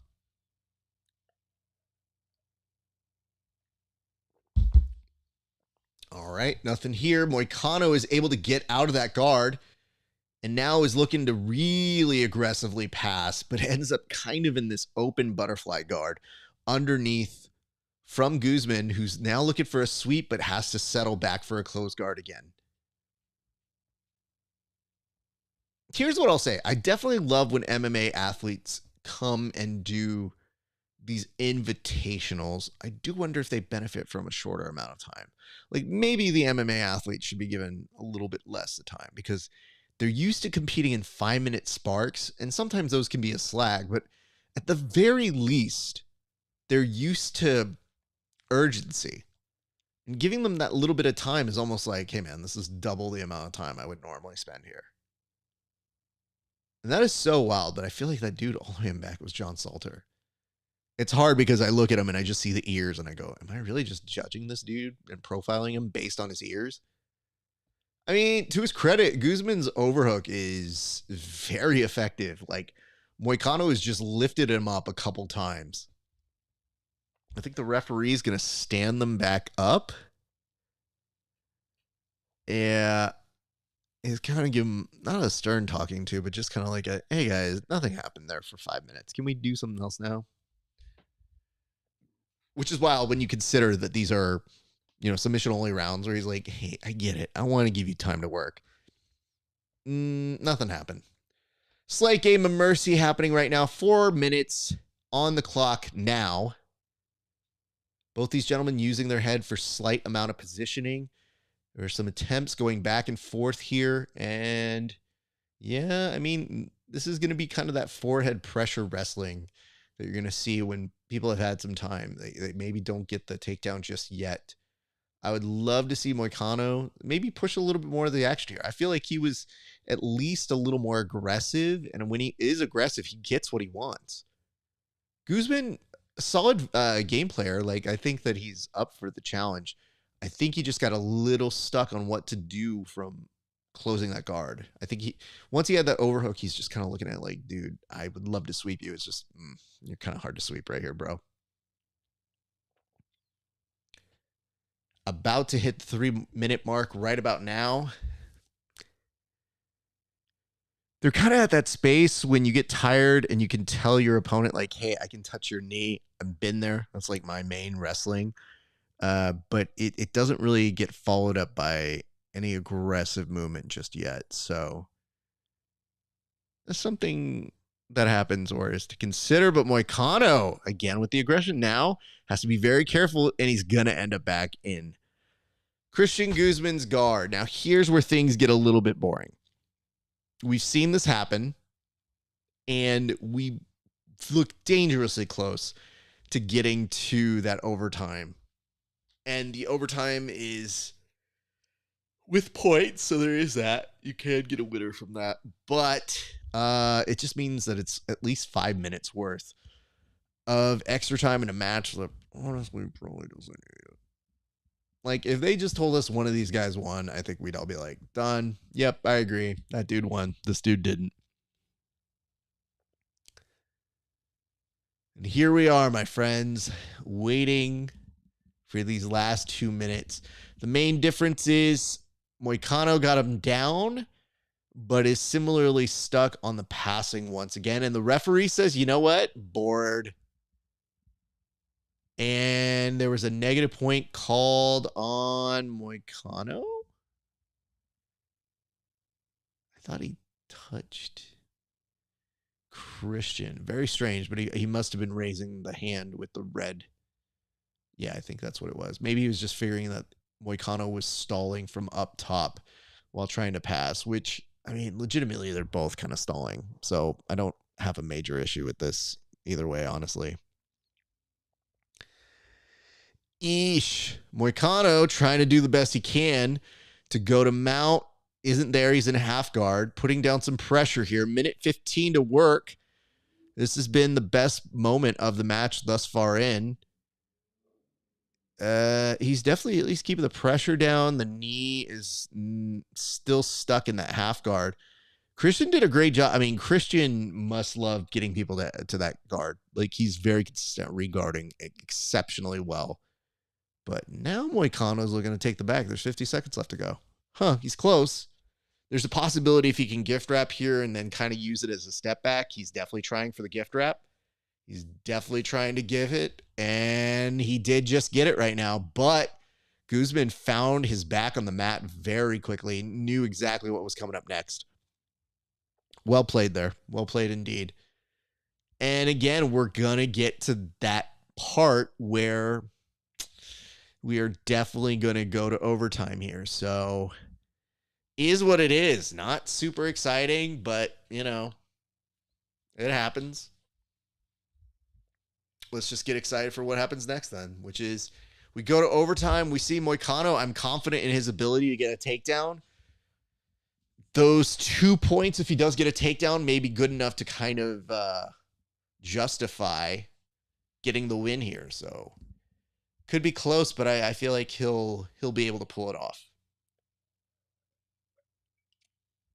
But see, even when they're talking about these passes, when he bases, tries to find it on the other side, it's solid stuff. It's just, as a whole, if you take the whole 10 minutes, not the most exciting match. Well, we can say that. I think that's a decent assessment of what we've seen here tonight. So, no shade, no sadness, no feeling bad. It is what it is. But if you guys are watching on my channels, I would love it if you give a like and a subscribe. It really does mean the world. I really do appreciate it. If you are already a subscriber to our shows, for all things Grappling Hour. Oh my goodness. Cannot tell you how much I appreciate it. And it's just a small way of saying thank you and that we appreciate what you do. It is super fun and super dope to have you guys always following along and being pals and giving us some good vibes and looks here and there. So it's my hope that we will continue to see you guys on our multitude of channels. We have so much content that we produce on a regular basis, and it's our hope you'll see us more and more. So Moicano starting at a -1 point here, potentially just from the kind of stalling, I guess, was the interpretation. So Guzman, even though he's not really initiated any offense, is slightly ahead, which is why it is wild. And it does add some urgency to making sure Moicano does pass, which has been difficult, but he's been exceptionally close and really has been the one to push the action. Almost has a pass here. Almost. That's almost there. Leg is trapped. He's doing a good job of bringing the other foot to create some weight and make it difficult, but every single time Cristian Guzman just finds his way back into some kind of butterfly. However, right now, Moicano's very close to getting this mount. If he gets this mount, he's got to get that leg out. He's got to get the leg untrapped here. Oh, this is close. Yeah, I mean, the urgency has to be here. Yep, go straight back to that gift wrap. Gift wrap immediately. If you can gift wrap here and take the back, not only is that where Moicano is the most money, but it opens up the ability to get the submission, which negates all points. So if I'm him, this is where you got to really make your stand. This is where you have to go straight balls to the wall. I think that's the main thing we got to be looking for at this point. So we'll see. He's just still trapped with that half guard there. It is very, very close. So he just got put into guard. That is the killer right there. Because it neutralizes so much of what he's good at. And at the very least, even if he gets it to his, like, can facilitate Cristian to take like a negative point. But if you're in guard, there's not really anything you're going to get a negative point from per se. I would love to see him whip the right leg out a little bit and use that as an opportunity to come back and kind of pass that through. He's done almost every kind of athletic thing to pass the guard, but sometimes the simplest of almost using that balance ball to get that leg out. Like right now, it's stuck. Okay, great. That's when you start, pushing down. Good. Don't leave it trapped. Don't leave it trapped. Get the leg out. There we go. He grabbed the leg. Now he's in mount, and he's going to have the time, and the referee's going to give him his 2 points. And there you have it. Because now he's actually, at 4 points. He's going to have those 4 points, but he was doing all the work. What's up? What event will you be at now? That's from Juan. Great question. I just did Spar Star this week. I'm currently doing a play-by-play for you here on this TV channel for our good friends over at UFC Fight Pass Invitational. And hold on. Oh, no, the referee just said you guys are boring. Stand back up. And now he's at 5 points. That's good. That's very good. And Guzman actually got a negative point. All right, there we go. But yeah, this is the Fight Pass Invitational. And then, I'm everywhere, dude. Very few things I don't cover or do. So always hang out with us. It's always a blast. You know it. I know it. Everybody knows it. And to those of you who are watching on Twitter, thank you so much for following along with us. Always love it if you guys could give us a like and a share. That's a pretty big thing to do on our show. So if you are so inclined, would love it. If not, I get it. But come on. You know what I mean? Come on. Do it. Do it. We're in the last 56 seconds of the overtime period. And thus far, a pretty decent, as you were expecting match, I guess is what to say. Because it's not quite it's not really good. But it's not offensive bad or anything. It's just, we're kind of in this space of, all right, this is a match. We know it's going to be kind of boring. And when we get to interviewing them, it's going to be hey, man, we all knew this was kind of boring. Referees doing the best they can to keep the action on the mats. 30 seconds left to go. And at which point, Moicano gets a takedown here. He's going to look to gift wrap. Doesn't get the gift wrap. He's going to go knee on belly. And you see immediately Guzman says, no, I can't allow that to happen. Moicano just tried to rolling thunder, jump over him, looks for some cartwheels. I think what happens is he was waiting for the last 30 seconds and said, like, let me just try all the calisthenic exercises I know. And is shooting them all in as a head 7 to -1. So essentially by 8 points. And that's really going to do it for us here, fam. That was, I mean, the last part of it had some excitement and moves. Can't deny that. Anyway, if you guys are enjoying what you're seeing, throw me some comments or questions in the comment section. We are having a blast here watching this together. This is the last match coming up in a second here, but Moicano and Guzman goes all the way in the distance. We saw all the regulation of 10 minutes plus some 5 minutes of overtime. It was okay. We could say that. It was not the best of match, but I mean, definitely had a couple moments. They're playing them right now. Moicano with a little bit of a modified rock bottom. And it means that he gets to do kind of a post-match interview. So let's see what he has to say here in a second. As a reminder, when you see us go on mute, I put on some elevator music. And when the elevator music hits, it's just so I can hear the post-match speeches. I will intercut here and there just so you can hear stuff. But right now I play this song and I will give you updates on what is happening in the post-match interview as we go.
That was the thing. I don't know, man. Listen, Shiki Baby did unfortunately pass away, so I guess maybe his spirit is carrying through in Moicano. And I will say this, I do love when athletes are like, I have to say small crowd, okay? Like, there's nothing better for an athlete to do to be like, hey man, can you exit in the crowd, eh? You know what I mean? Like, this is a decent sized crowd. Like, y'all have never seen a small crowd if you say stuff like that. Oh, that's what that does. Okay, I was wondering what that does. Sometimes when I'm doing these shows, I learn the buttons as I go, where I was like, what does that one button do here? Just figured it out. Done. Great. What is up, Elite Saint 23? All right, guys, we're at our final match. This one should be fun. Two friends of the show, Nicky Rod, Mason Fowler, two of the best in the business. This is an absolute match. And you know what's great? You've seen Mason Fowler beat Craig Jones twice. Okay? You've seen Mason Fowler have the Summer of Fowler a couple of years ago, where he went on a tear. He basically did every single thing right at Submission Underground. He became their champion, their kind of show pony. And since he's been on the UFC Fight Pass, he's been slowly working his way toward Gordon. And when Gordon's like, tummy hurt, like, yeah, so close. And there's not even an assurance he would beat Gordon. But you feel for the guy because you know he's worked so hard to get that. So it begs the question, okay, what do we do now? Enter Nicky Rod, also gunning for Gordon. So when these two were chirping at one of the last UFC Fight Pass Invitationals, they're like, I want Gordon. I want Gordon. And you think that Mason probably has the better place in line because he was supposed to have a match with Gordon. And yet, Gordon is retired. Like, I don't know, man. It changes daily. He has a lot of stomach issues that are potentially complications of other things or not. We don't know. But he just has health issues. So he rides this line of, I'm going to talk trash, but at the same point, I can't do anything about it. So I'm obviously this great talent. It's confusing. I'm not really retired, but I'm kind of retired. So all that and more. And then we get to this point where you're like, well, if he's unavailable, what are these two doing? Why not just have Fowler? Why not just have Nicky Rod? Let them ride. Let them do their thing. And fortunately, the good people at Fight Pass were able to do it. So I have been very pleased to see that they made this match happen. And it can be very telling. It could really have a lot of implications for who's kind of one of the big dogs now. Because, dude, we're also seeing Craig Jones be like, I'm out. I'm bored. I hate Mo. So when you start to lose a lot of your stars as this is gaining more and more steam, you know, you really want to take care of those people who you feel are your show ponies, those people who can perform, those people who can give you good matches. And at the top of the list, definitely you got Mason Fowler and definitely you've got Nicky Rod. So we'll see how both of these gents do. And this is your main event, guys. This is the one that you've been waiting for. So we'll see how it plays out here tonight. Nicky Rod has made his way out. Mason Fowler looking at him, staring. And Nicky Rod, 27 years of age. Mason Fowler, the slightly older at 31. And coming in at about 226, 228-ish. Yeah, I mean, they're similar in weight. It's just Mason's a little stockier. And the nice part is, Nicky Rod normally has his wrestling ability that he can push people around. Mason's not bad at wrestling. Like, Mason's a very solid wrestler in his own right. But you've noticed over time, Nicky Rod, even as he sat down, it kind of made you go, oh, Nicky Rod's been kind of pulling guard here and there just for funsies to see what he can do. But his athletic acumen, his awareness, and his speed are things that are very difficult to deal with. So it'll be very interesting to see how Mason is able to kind of go up against this with some things against him, just in terms of reach and how he plays some of the power game. Because every person he rolls with Nicky Rod is just like, never have I felt a grip like this before. Mason Fowler has gotten some like very incredibly stern pressure taps. Like when he got that kind of camel clutch thing on Craig Jones, it sucked, dude. It did not look like he wanted to be any part of that. So, just saying, you got those things coming up. And very stoked to see how this one plays out. A lot of anticipation here. And there's a lot of, suspense and sort of intrigue to see how this all shakes out. Very stoked for our friends to get their shine time here. Okay, Ivano, FP7. Good to see you. It's very funny, FP7, while we're watching Fight Pass Invitationals. They've been saying like FPI a lot tonight on the show, and I go, I know it's the acronym. I know it's the abbrev, but yep. And of course, immediate pull to guard here by Mason Fowler. Do not blame him. Would probably try the same, but my guard is nowhere near his. So the other sneaky factor about Mason that people always forget is his flexibility is kind of second to none. Ooh, Nicky Rod with a beautiful step at the right time. Thought he could chase him here. Mason Fowler kind of pulls back to guard. He has half of it here. So this is a very good moment here. It says, how late am I? Did it just start? No. So you're coming into the Fight Pass Invitational right now at the main event, and we are currently just 45 seconds into the main event. So you did make it just in time for this portion. Mason Fowler brings over rubber guard, doesn't quite get it. Nicky Rod immediately senses it, kind of flips on out of it. Now back to passing guard Mason from bottom, looking to take one of the legs. Now Nicky Rod slowing it down, trying to step over the entire body of Mason, but then backs up ever so slightly. So, I say unto you, now with a wrestle up and a beautiful start to a single leg takedown, Mason holding on to that grip, let's go. Thought maybe just, hey, I could come up and try and wrestle up. Nah, let's go. Goes immediately back to pulling guard. That's the move if you are really paying attention. Mason Fowler's ability to wrestle up is stellar. I really like that play. It's smart. It basically says, maybe I don't beat Nicky Rod on a shootout. Maybe I get myself exhausted in me and him standing up. Fuck that. Pull guard, do a wrestle up, save your energy. What's up, Diane? It's been a minute. How have you been, buddy? All right, Nicky Rod looks to try and clasp the arms around while inside of the half guard. Mason Fowler brings that back over for some half guard, almost like a carny position.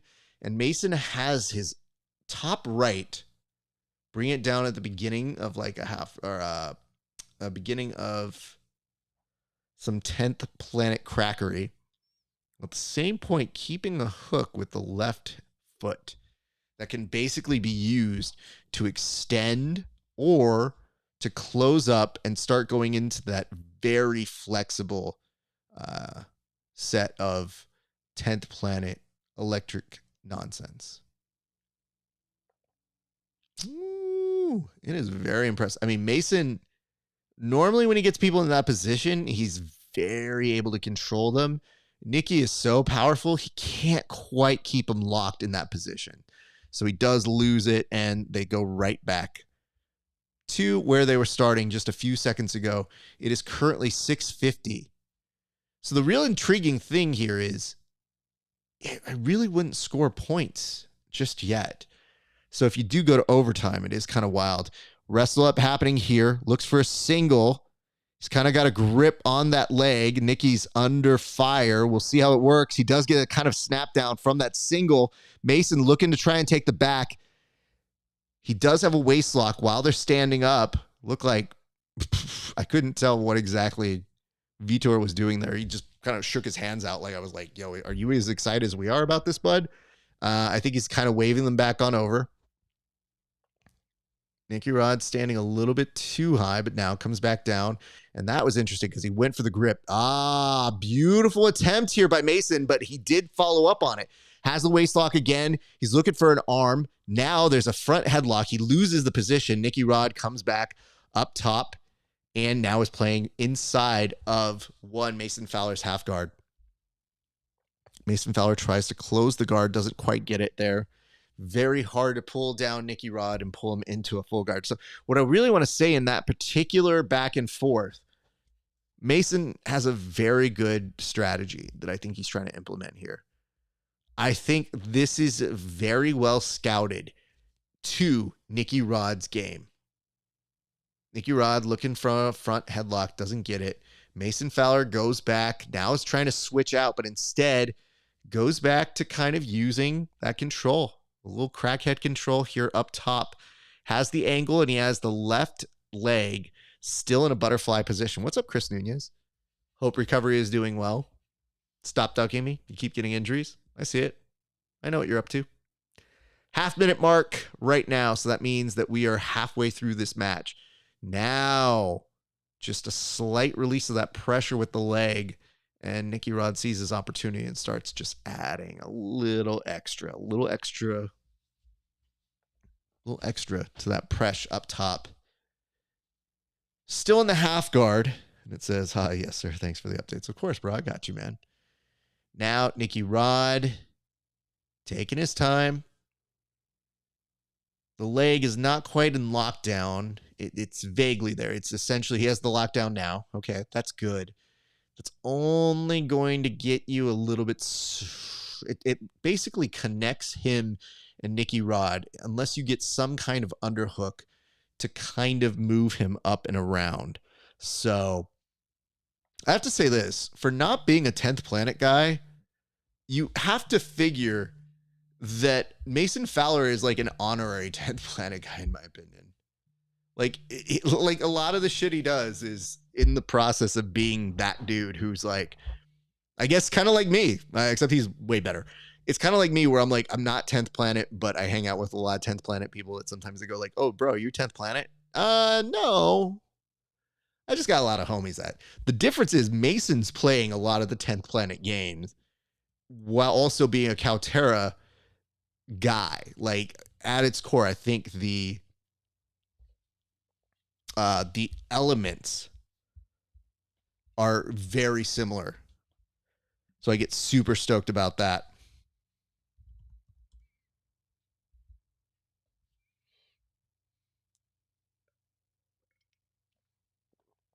What's up, Artange E? Is that your name? Artange? I don't know. Mason Fowler has 3 minutes and 10 seconds to try and finish this single leg. He's trying to come up on it. How did J-Rod do? He did come up short in overtime, but it was a fun match. Honestly, my match of the night. I really did enjoy those two going up against each other. Gracie and J-Rod had a blast of a match. Ooh, he tried to flip him back over. Didn't happen. Nicky Rod, I think, being very calculated here. Kind of looking for that waist grip. Mason turns the other way. And it goes back to the old reliable of flexibility. Yeah. This rubber guard, like, beginning. Early on, Nicky would spot it, flip out of it, posture out of it. It is designed over time, especially with super flexible people, to be very debilitating and kind of exhaust you down. But man, you might have seen there's some wincing here from Mason. I wonder in that position. I mean, man, let's be honest. When you're 31, rubber guard does get a little bit harder to do. So I'm not sure if that ended up hurting him a little bit more on that. So hope he's okay. But he's still in this match. 1:53 left to go. Now he's back to lockdown. Yeah, I mean, listen, dude, he's going to all the 10th Planet Hall of Fames. Like, right there. Like, that's the shit that you go, okay. Now he's like Nicky Rod on top, close to passing, still in half guard. Mason does a great job. I mean, a lot of people in this position would be really stuck. Mason brings the arm on the inside while still in this half guard position and locks him out to the point where he makes sure that he is going to be very, very isolated, very composed.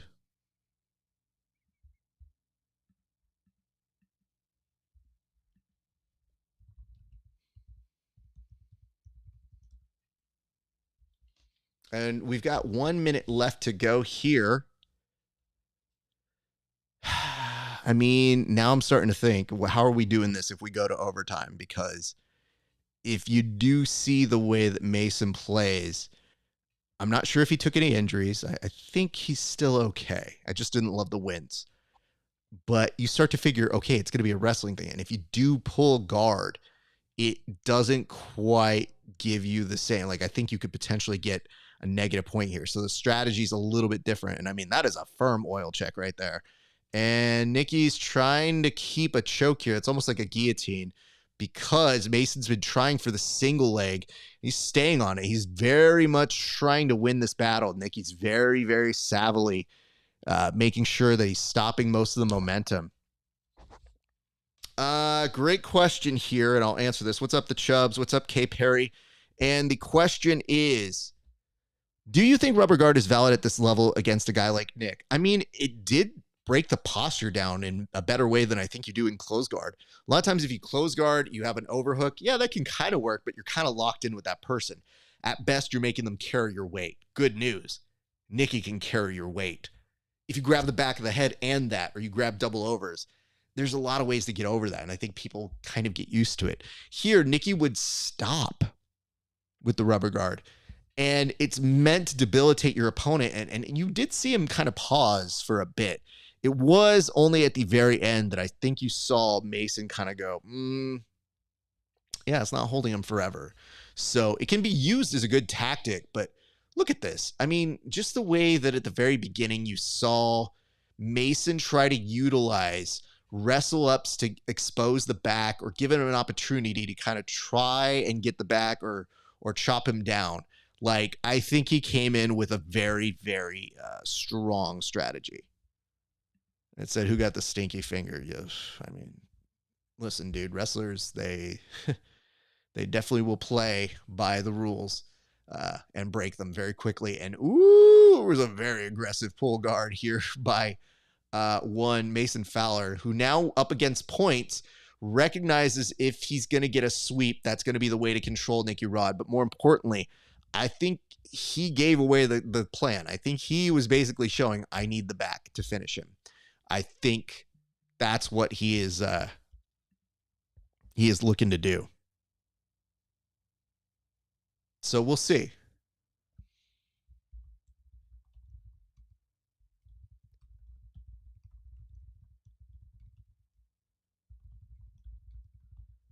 All right. Here we go. We're still in a space where you are looking. And Nicky Rod, this is a very similar spot. Nicky Rod on top, trying to tripod his way over in from the half guard of Mason Fowler. And here's the odd part. If they do go 0-0, it then goes to a judge's decision. And it says, if it went to judge's decision, who do you think won before OT? Nicky. Nicky very subtly, yeah. Although, if you go by like fight to win rules, sometimes it's like Mason was trying more shit. I just didn't see any submission attempts from Nicky. But I think in this rule set, I think it's pretty safe to say that Nicky would have won that.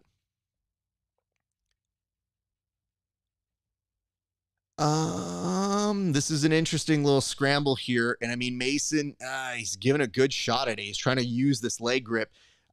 Nice. Yeah, that was a good read. It was a really good attempt. I really was a fan of Mason trying to use that like split second to try and get a leg here and go and attack it. 3 minutes are left. Nicky Rod is putting on the pressure on Mason Fowler. And that's going to be tough. And it says, okay, thought EBIOT. No, unfortunately, no EBIOT over here. If that was the case, I think you could probably make a case that that's Mason's department.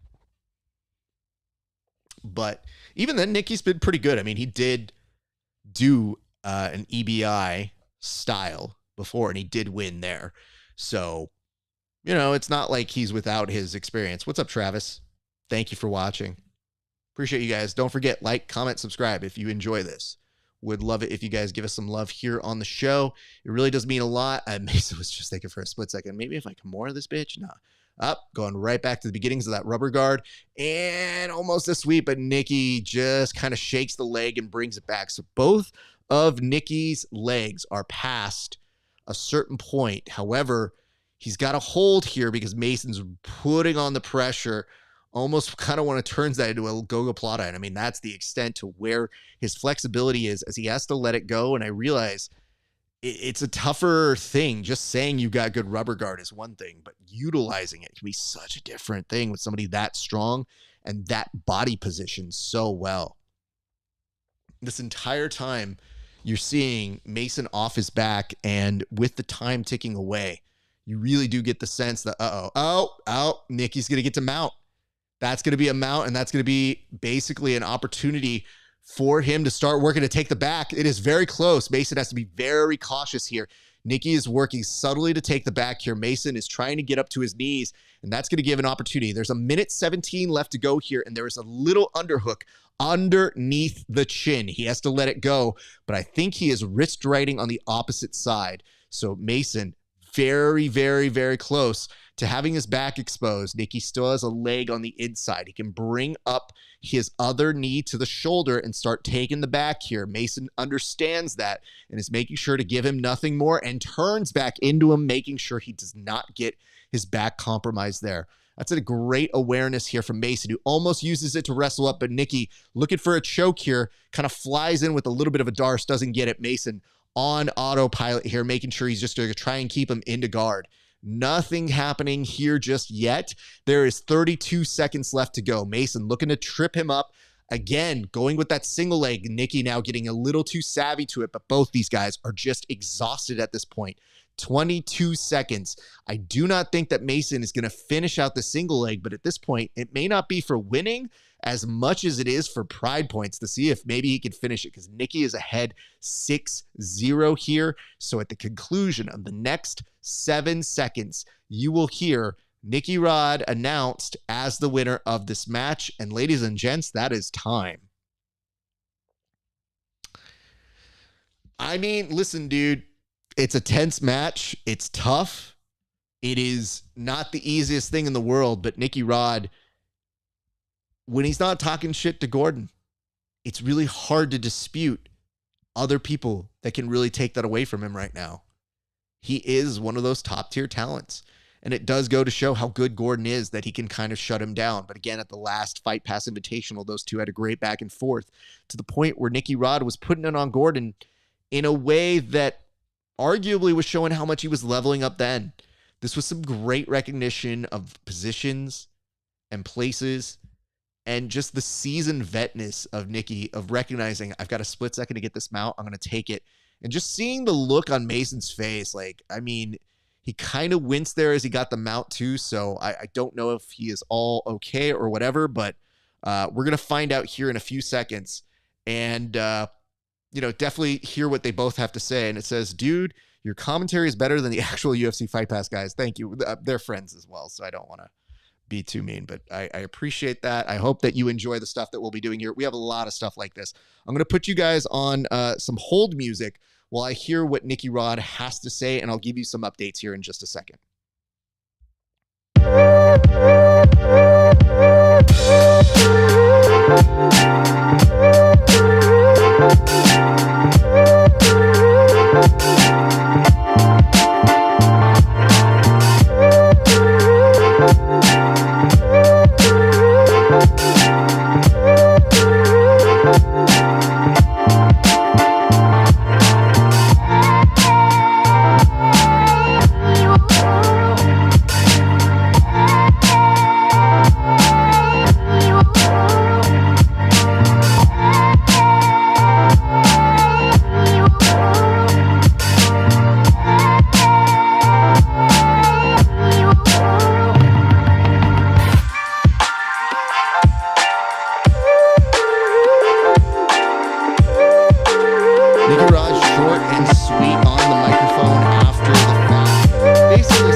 For pound considerations.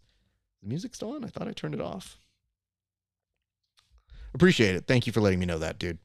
But yeah, I mean, he does make a compelling case. And listen, dude, he did hand.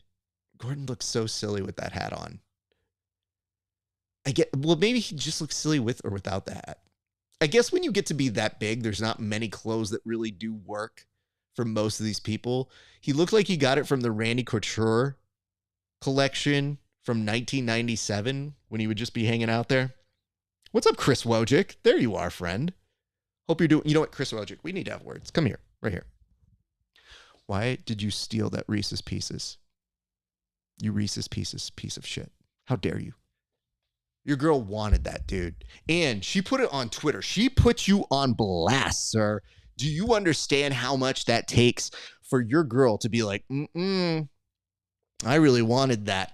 How dare you, sir? That's my question to you. I wasn't even looking for that information. It was handed to me. How dare you? You even ran away. I saw it. I saw you left here. We're going to have words. Chris M. Wojcik. The M stands for missing. Christopher Missing Wojcik. Take that. Okay. Well, here's what we can say. It was an incredible card all the way throughout. We'll go over some stuff here in a second. I'm going to go over some results, but we do a segment on the show called What Did I Miss? And this is specific for the individuals who subscribe to our Patreon, who I understand don't have all the time in the world. Like, sometimes they want to know what happened. That's dope. And they basically are like, hey, man, this is really boring.